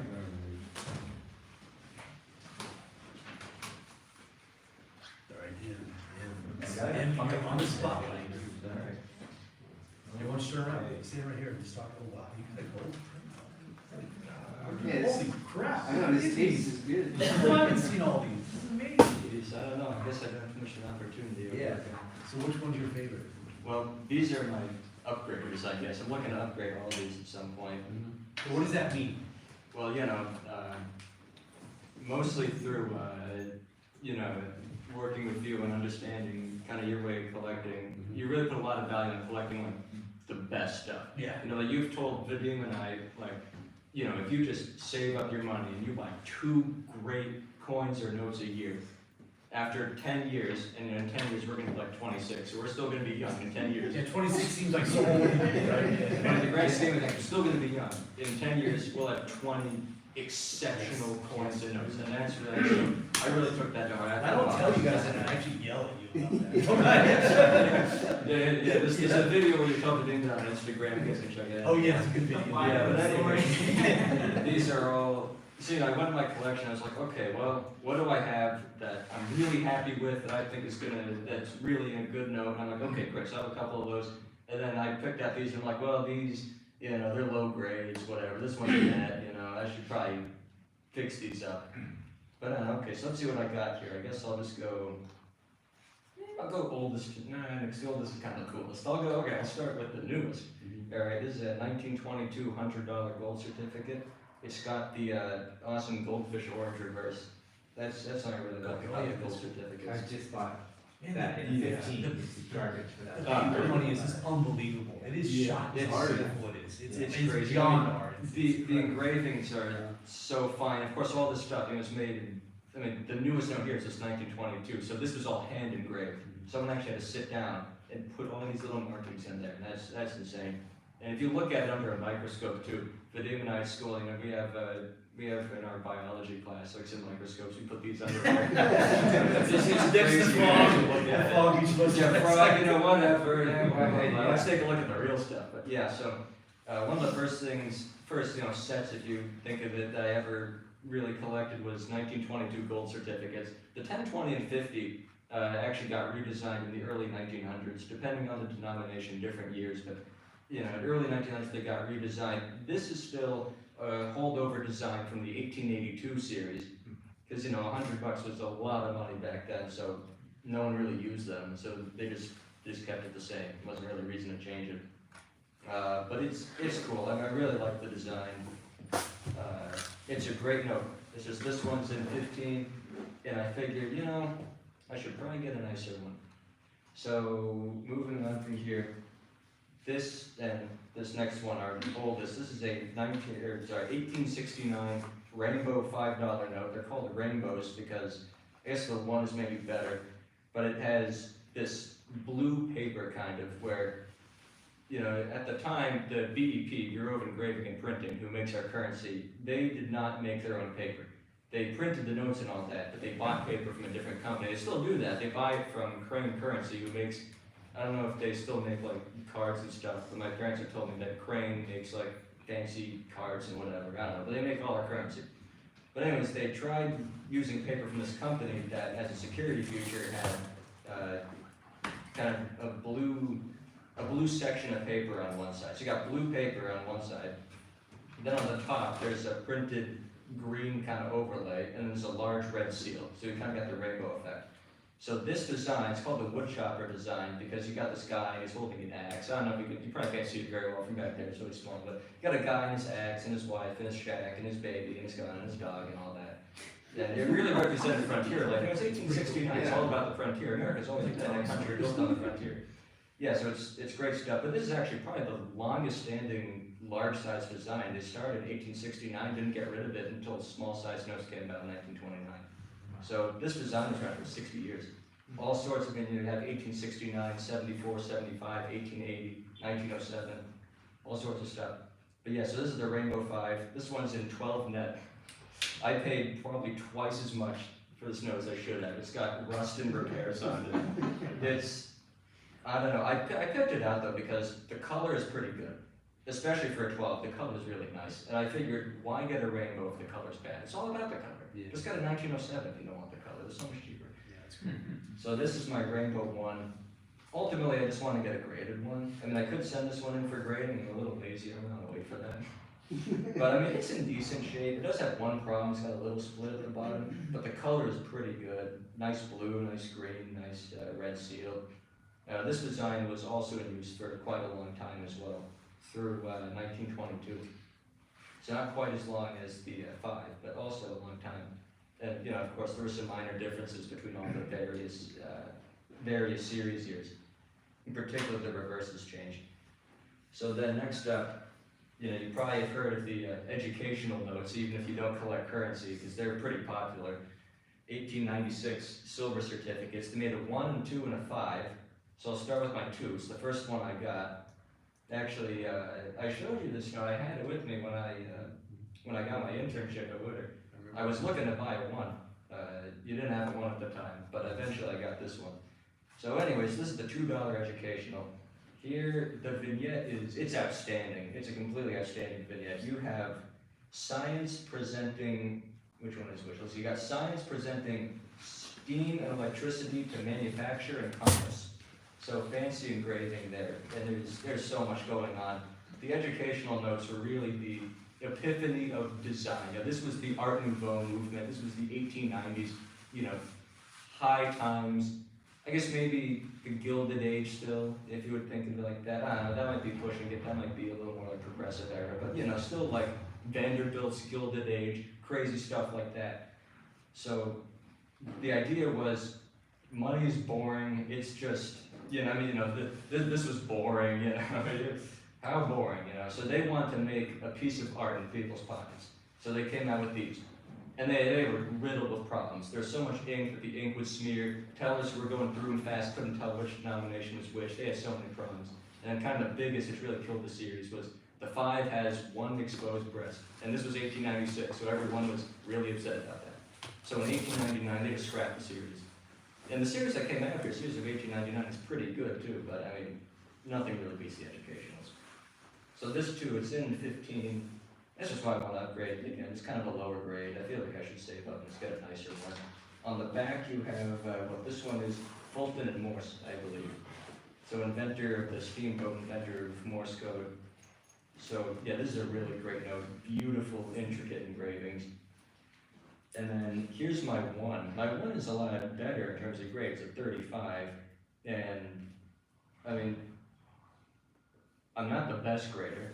I feel like this note has a chance to be a 40. I mean, I think 35 is still a fair grade. I think really what's holding it back is the toned paper. Toning on coins is usually pretty cool. Toning on currency is kind of always a bad thing. toning on currency? Well, in currency, toning means the paper's gone yellow. So it's, either the sun damaged it or just something happened to it, the paper yellowed, and that's really undesirable in the currency world. So this paper is quite yellowed. If it gets bad enough, they put a comment on it that says it's been toned, but this one doesn't have a comment, but I think really, this is kind of as bad as it gets before they'll put a comment on it. So I think a 35 is honestly fine for an educational. I mean, I think, I'd obviously like to have one at like 65 or something, but. Is it the same scale as this? Yeah, same thing, 170 scale. Yeah. I mean, maybe there's like a little difference between, it's hard to translate a coin scale to currency and, things like that. But yeah, same thing, 170. So 35, nice middle of the road. I mean, again, same thing, the engraving is beautiful. So here you have history instructing youth. History is pointing at the Constitution, and you can actually read the Constitution, it's there. When the snow came out, people thought they spelled tranquility wrong, because I forget if it has 1 L's or 2 L's on the note. But anyways, they just directly copied the Constitution. But then by the time 1896 came around, people just decided that tranquility should be spelled differently. So they said they spelled it wrong here, but in reality, that's just the original. And you got Washington, D.C. in the background, and it's just a beautiful series. Here you have George and Martha Washington. Martha Washington is the only real woman to ever be on currency. There are a lot of allegorical depictions of like liberty and justice and various, or like Columbia, and like these various allegorical female figures, and you have history on the other side. But Martha Washington is the only real woman to ever be on currency. And I don't know if this was a controversy at the time, but since these notes came out, people said that there should be no one separating George and Martha Washington. So, I don't know, you know what? Collectors loved these notes. People hated these notes at the time. It's like the Eiffel Tower. There was one critic who hated it so much he ate lunch in it because it's the only place he couldn't see it from. So, I don't know, these have since become very treasured pieces of American history. So, I don't know, that's my display there.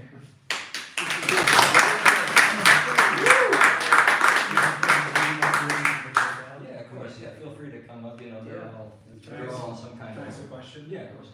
In regards to the grading of notes, are there like low ball P1 notes, or is the lowest like 5? So it's really hard to get a 1, because by the time you get to a 1, the note's just pretty much dissolved at that point. I mean, you would have, even a 2 has so many pieces missing and all that. At some point, you just give them like a tiny scrap of paper, you pull out like a little piece of trash from your pocket, hey, here's my note, can I get that graded? And that's a 1. So. Yeah, they exist. They exist. There's pop on them, but they're just.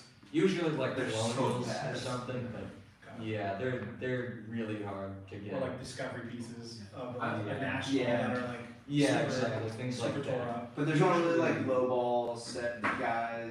It's not the same. Yeah, that's kind of one of the things I was talking about in my introduction is, there's just a slightly different collecting culture around it. So there's not so much, things like that. Also something different, there's not really so much like holder collecting, I noticed you were mentioning the old green holder on that double eagle right there.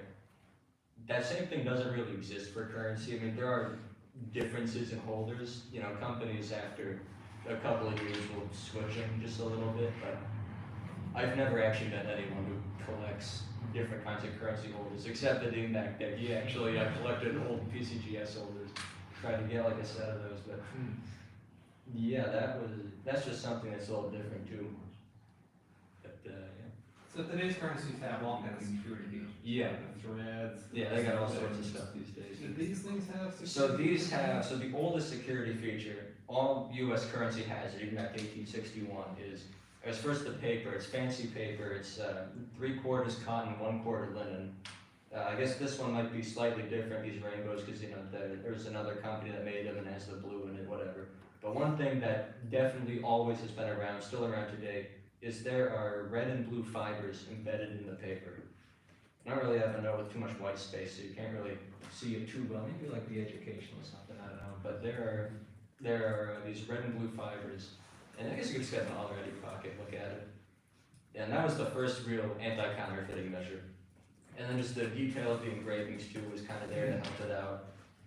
People kept going back and forth. It's interesting, because in 1890, they made various series of notes with very intricate reverses. Pretty much the entire reverse is covered in green ink. And well, that's another one too, is the green ink, because that was hard to make, hard to buy, hard to counterfeit. But anyways, you had these intricate reverses. Then 1891, they said no, that's too easy to counterfeit because nobody looks at the detail. So counterfeiters can just print a blank thing of green and just call it a day, and that would work. So then they got rid of that. But then 1896, they go back to intricate designs, and then 1899, they get away from intricate designs. They really couldn't make up their minds until like 1910. And that's when currency designs got really standardized. I think that also probably has to do with America becoming a world economic power and American currency actually becoming a very useful economic tool and not just a piece of art. If you go back to colonial Benjamin Franklin. Oh boy, you go back to colonial notes. The original anti-counterfeiting was a literal note on the piece of currency that said to counterfeit is death. And then they'd also, because that wasn't good enough for most people, so they would also, they get a leaf, and they'd just like stamp a leaf on it too, and just like the print of the leaf, that was the anti-counterfeiting measure. I just picked up it's like the Bank of Las Vegas, Nevada at San Francisco or something. Wells Fargo, Nevada Bank of San Francisco, it's secured by bonds. And on the back of it, I guess they weren't feeling very confident about the anti-counterfeiting because it says in letters like, counterfeiting is this note, or even like having possession of the paper that this note is printed on, is punishable by like $1,500 or like 10 years at hard labor. Yeah, it says it right here. Or both. My favorite is at hard labor. So the 1869s right here. If you look on the reverse 1869s, it says this note is a legal tender at its face value for all debts, public and private, and that's pretty much where it stops. On modern notes, it just says this is legal tender for all debts, public and private. But this keeps going. Except duties on imports and interest on the public debt, counterfeiting or altering this note or passing any counterfeit or alteration of it, or having in possession any false or counterfeit plate or impression of it, or any paper made in its imitation of the paper in which it is printed is felony and is punishable by a $5,000 fine or 15 years imprisonment at hard labor. Yes. That's awesome. My favorite one is of Russian currency. It's like Shawshank. Imperial Russian currency had the best one. It said that if you're, the language goes something like, if you're found in possession of any counterfeit of the government credit checks, that's what they call them. It's like you will be deprived of all your rights and sent to hard labor until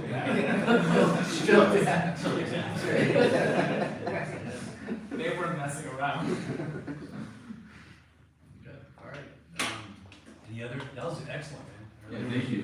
Like, you're the foremost authority in the San Francisco Coin Club. All right. Any other, Well, so M really sparked like an idea. I think going forward, we should always have like a presentation or something. Yeah. From, like, I mean, that was Yeah. really impromptu, but yeah, it was great. Yeah, awesome, good. That's good, very good. We should definitely do that. So we have like, everyone can bring a coin, share a little story about the coin, and then maybe there's a focus with somebody. We could run for a little bit like this. This is awesome, yeah. I learned a lot.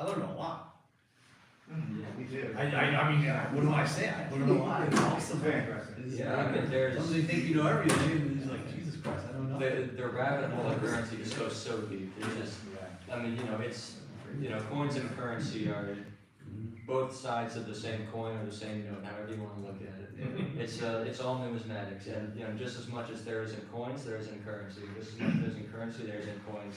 And that's something I've been trying to do too, is even if I don't necessarily have that much of an interest or budget for collecting coins, I think knowing about them is equally as interesting and important as knowing about currency for me too. Good, all right. Any other coins that somebody bought? Is that you, Chris, over there? What is that? Yeah. Oh, yeah, you. I like the commemorative halves that are specifically about like San Francisco or California. I also have the San Diego, we're gonna bring it. I brought the Pan Pac half and I brought the California Jubilee, which I got from you guys. Thank you, Ben, for finding that for me. It's wonderful. But the one that I just think is the most fun is the Bay Bridge half, because a number of them were actually given out, and if you drove up at the toll booth at the time, it's the only one that has that distinction. So yeah, I mean, it's gonna pass it around. It's fun zoning. It's unusual zoning. Yeah. I like the Art Deco design, just the bear. You can take that. Yeah, feel free to take that. Reverse. Yeah. Like just, I'll work there. Yeah. I had no idea about them giving them out to the bridge. Yeah, so, yeah. I was thinking, I didn't use it for the Golden Gate Bridge, you know, I was like, I was just too much attention. Any of the other commemoratives though? I collected commemoratives, so I've never done like a full set. Yeah. Yeah, But they didn't like, they never set up anything like that for others where they were handing them out. No, they were selling for, was it $1.50, was it? It's in the price, $1.50, right? Just direct. They made a lot of Just them. right, that's Yeah. good. Yeah, it's ugly shocking they make a commemorative after the Golden Gate Bridge. I know, right? Except when everyone knows the Golden Gate Bridge. It shows you, it's like a direct connection to history, like they just value the Bay Bridge so much more. Like the Golden Gate Bridge was an afterthought, because there wasn't that many people up that way. I mean, really? Yeah. Maybe it was like several layers down how important the Bay Bridge was, because it exposed everybody to East Bay. Oakland was already a monstrous city at the time. There was nothing to bring. Yeah. I watched a documentary about when they built the Golden Gate, and when they, actually it wasn't even when they opened it, it was like an anniversary celebration or something. And they had so many people on the bridge, it's designed flex, but it flattened out. It's an art. And it was like, it was like a test of I was the there. strength. Oh, you were there? Yeah, we felt it. Wow. We actually felt it, Wow. yeah. And you were on it when it was all, wow. Yeah. Was it scary? Did you think it was gonna So people were like playing music and kind of dancing to kind of distract everybody, because. Wow. But I mean, it wasn't like, it wasn't like, people weren't like panicking, Right. but it just like, you kind of all of a sudden you kind of like feel like an undulation on you, kind of go, oh, that's weird. Like, I think it's amazing. So much more weight on it. Yeah, It was never exactly. designed for. Yeah, exactly. So it was like the true test of the strength of the bridge. Yeah. Because I was there with people that close. Yeah, I was So many there, people. yeah, it's pretty crazy. You guys can come up here and look at the drivers too. Yeah, I'm gonna take a look at some of that. Yeah.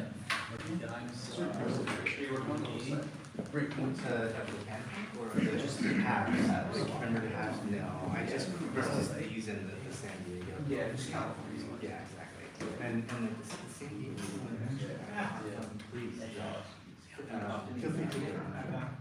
He has been applying for Asian guy, I can't remember. Oh, yeah. Well, he started doing nothing but home points originally. Yeah. And then, so I found this one, it's like, it was very wild, kind of yellow tone to it. Like, really, it's like, because I did the Witter Coin review and I was on there. First of all, So these are, I gotta write that. great, people just are Yeah. So it was just so cool to. really the only wear that the currency is either by just actually touching it and folding it and putting like skin oils on it, or by UV light. This is yours? Oh my goodness, wow, so beautiful. Yeah. Oh, yeah. You have the back? I never UV resistant. So. It's probably still a good idea, just keep it out of sunlight, out of the color Yeah. They should be fine. Oh, good. Yeah, oh, yeah, but what?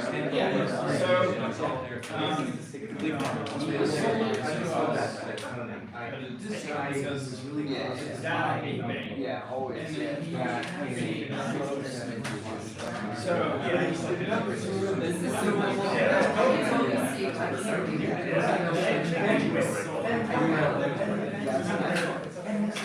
That's the right one.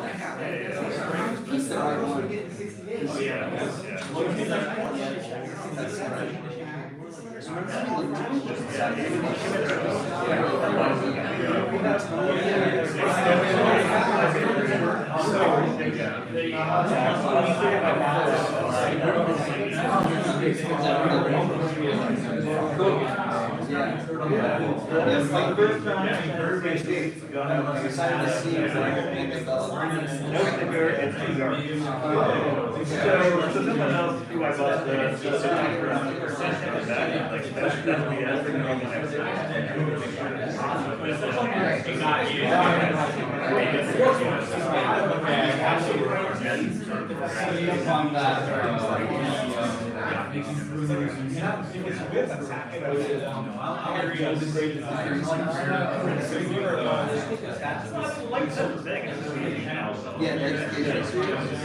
Yeah, we have a really nice educational one. Take a look at it next year. It's a 3%.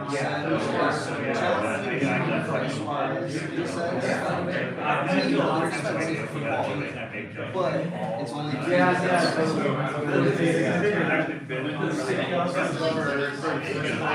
It ranges to depends what.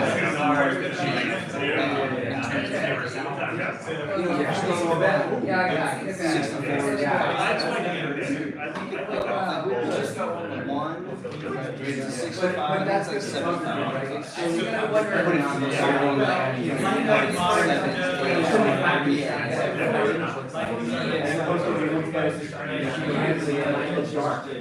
Or somebody,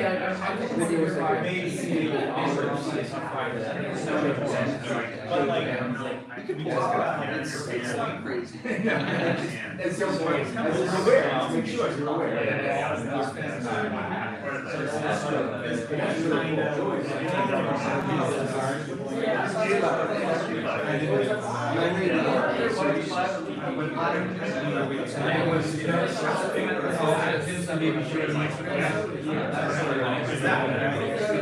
So, to me, I think like, I know what parts of the world, I've taken it. Even the ones we looked at, many that I've seen,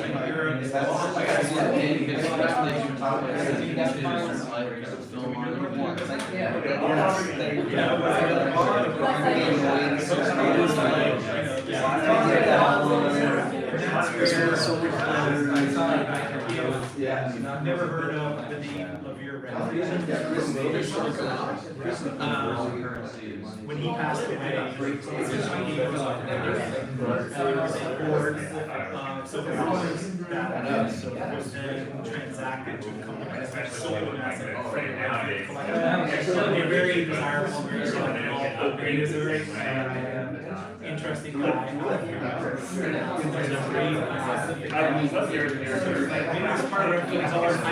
I actually have some of his coins on hold. His coins. We don't have to transact. And they would put them in outlets and but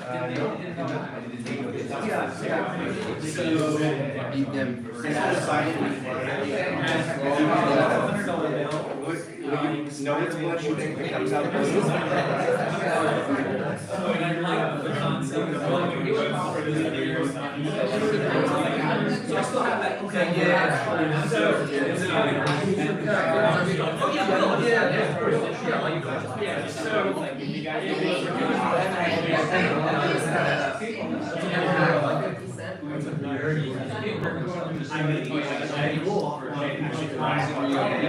and I submitted it to the guy.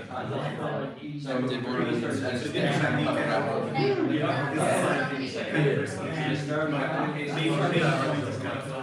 Finding wrong. I bet that's what it is. I think that's what it is. Well, you still gotta learn. But I did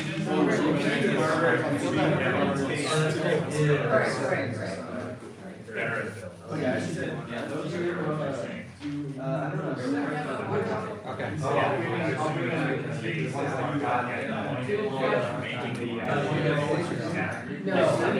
My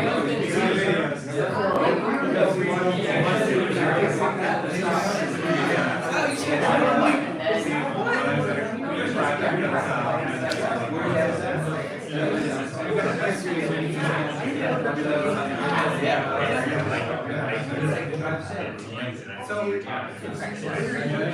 what are you?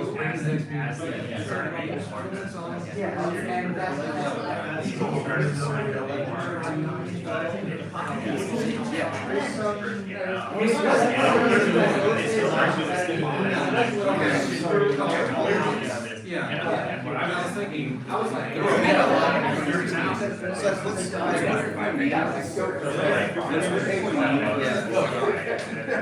You know, I'm gonna be more aggressive.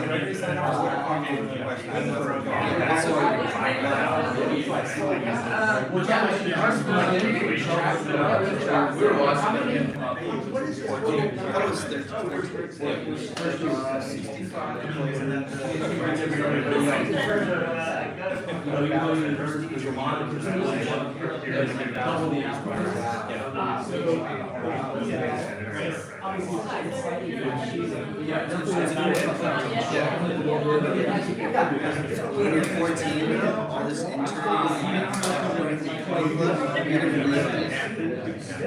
you're gonna be locked in. Okay, so, yeah, thanks for coming. See you guys. See you next time.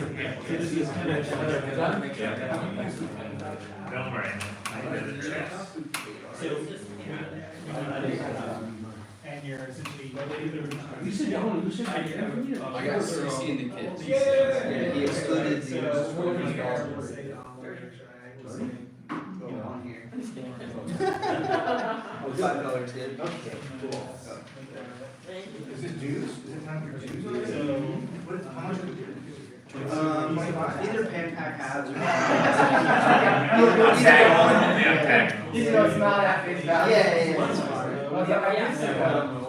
What's not gonna count for us? Oh, yeah, that's the 1891. That's fine, because that's something my great-great-grandfather in your office passed away that year. Of San Francisco. Yeah. So he was the man for the 1890s. I don't always share. Yeah.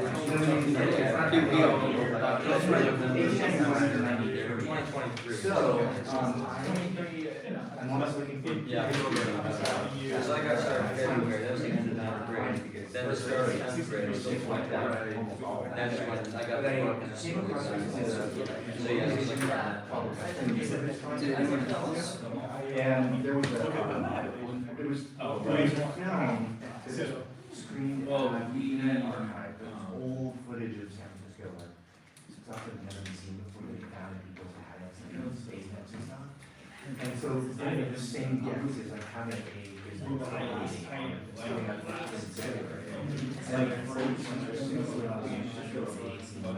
so I'm going to that. I mean, so what if you tell me about? Yeah, in the mayor's office in Old City Hall, one of the politics that I use this and it's not, you know. I think I'm wondering if one does.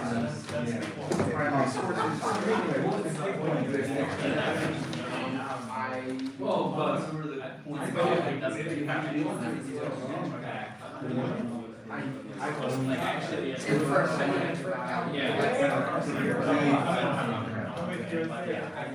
Is everybody like ridiculous money? 40 or no, 43. No. It's less than 40. That's why 35. Wow. Deal. That sounds good. I think the money. Feel free to take me completely out. Buying recently dated? No, actually, I went to, I was at the same thing. That's bad. I think I got your one of those, but my problem, I get way too excited. Yeah, like a year, I mean, I know, that's correct, yeah. What was so funny is. Father-in-law. That is my daughter's that is exactly right. First, make sure that no one else got it. She doesn't even this is San Diego. San Diego,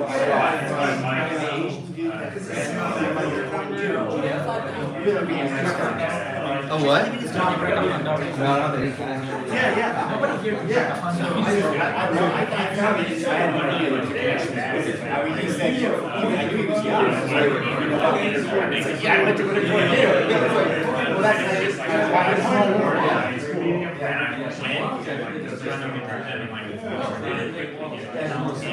It's great work setting this up and making this. I'm so glad you're doing this. I am exactly the same as PCFS. I don't hear anything. It's incredible. Sometimes it's just like, woo! Look, I understand that he wants, he wants to save it, but a lot of, you know, he has this thing up. Awesome. in his mind. A card carrying member. So most You might find so male like female, no one walks into a house and has like pricing knowledge on everything. So I'm usually trying. How much pizza did you guys get? Knowledge base. Significantly more. Yes, about anything underneath this floor. My roommate said bring to my Oh, your roommates are Like anything, you gotta kind of earn the trust. Is it gonna be a more attractive signature? At some point. Did you actually sign all of those? So really high. I can touch that.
Be at the next one. So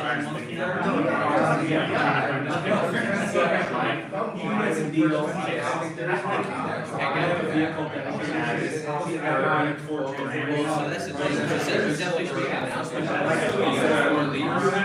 Our goal is to grow this. And I was like,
No, I guess the biggest first one, At least to have it there, having all of So a lot of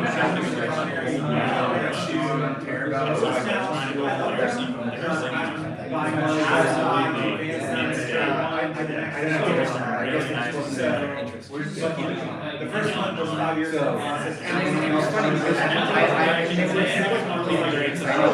so I started using PCM, and I was like, all the way up the spectrum, like super.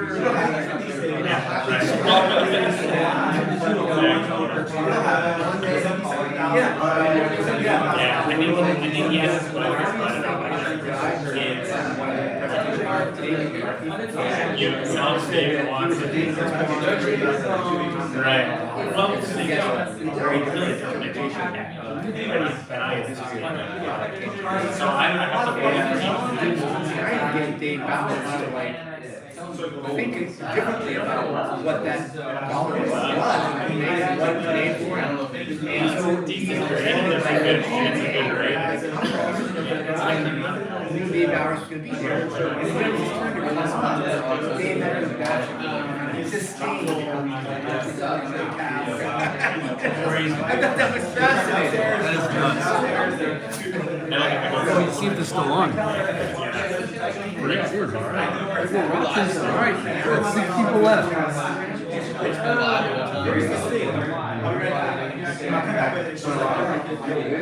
Where was that? How did you find it so quickly?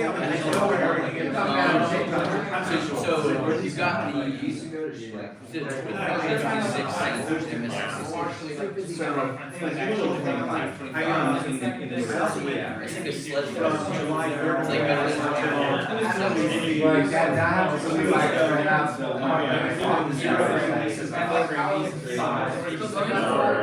Nobody stopped it.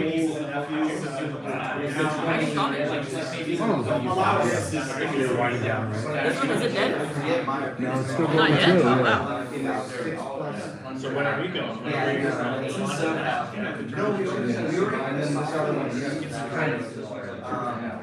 we just need to figure out the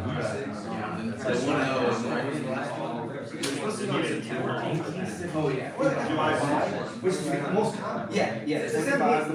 Yeah. But it was in, Yeah, it's like Yeah, it's like.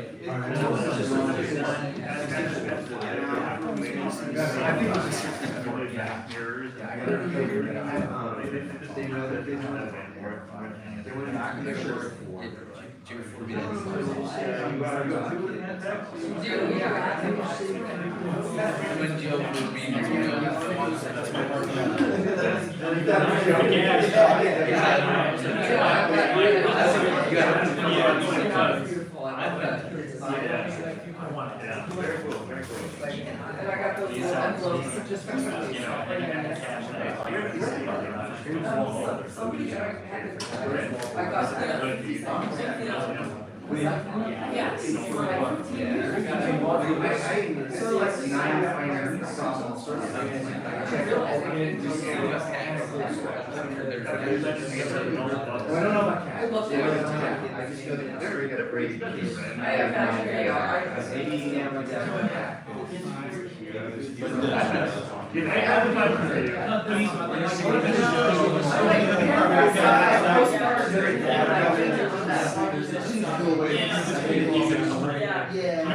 My buddy had it now. His dad had it. You're right, we've got some stuff. And I was like, you know, it's sort of our proprietors to figure out.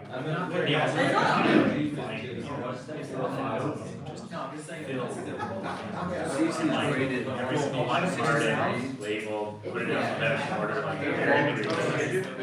I don't know. 6 and I'm at 64. You know, like, Yeah. you know. Okay. Thank you very much. My first 4 times, unfortunately,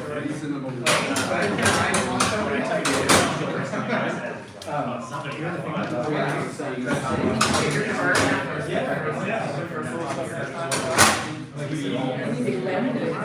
Although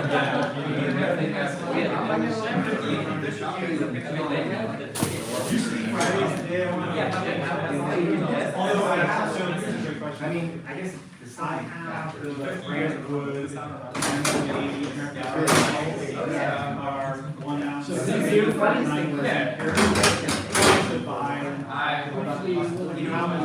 Next time. I was gonna say pretty far. I think right now we can like.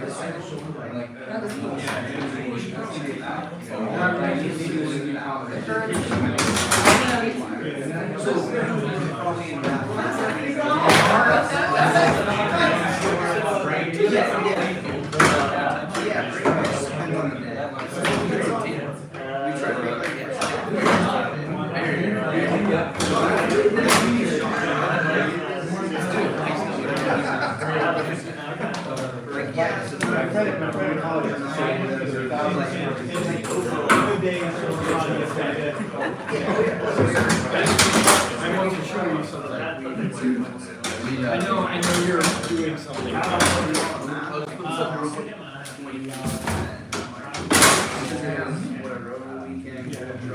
I should show and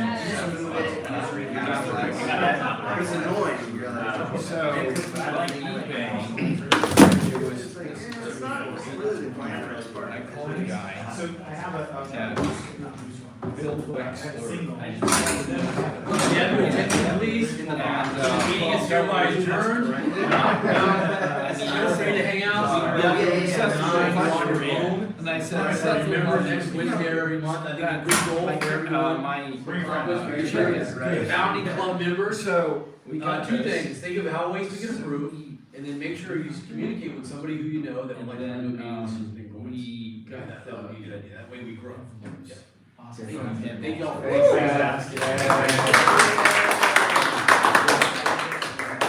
Come back right over. Okay, cool. I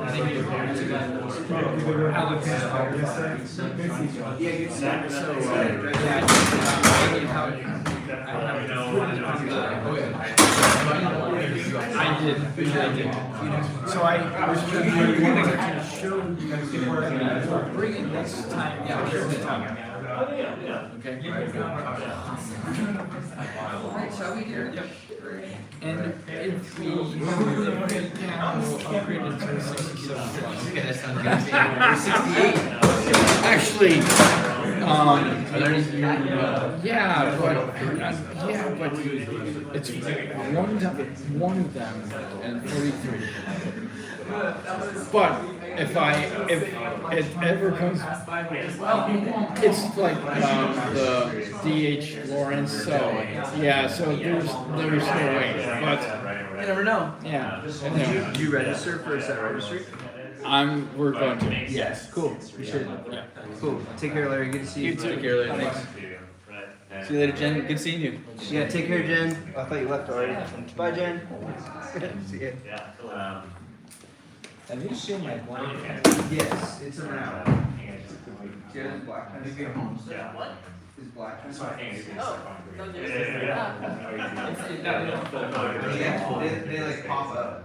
What? They like unhinge and pop up. I think I wonder. Yeah. You doing one account or? I don't. Yeah. Okay, I don't know, but I can't keep it on there. Yeah, there's some clip or something. I told you to. I bet. Yeah.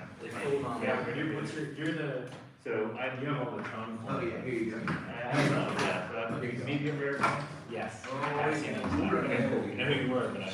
Yeah, Seth knows that you like the out here. Yeah, go put it out there. Yeah, he's Summer pretty up good to at that. He's like the. Are you guys taking home a whole pizza or what? Dealer of that. It was a joke. I thought he was like. So where are you getting these? Just everywhere. I mean, I mostly buy online, but I don't get out often. Like I never go to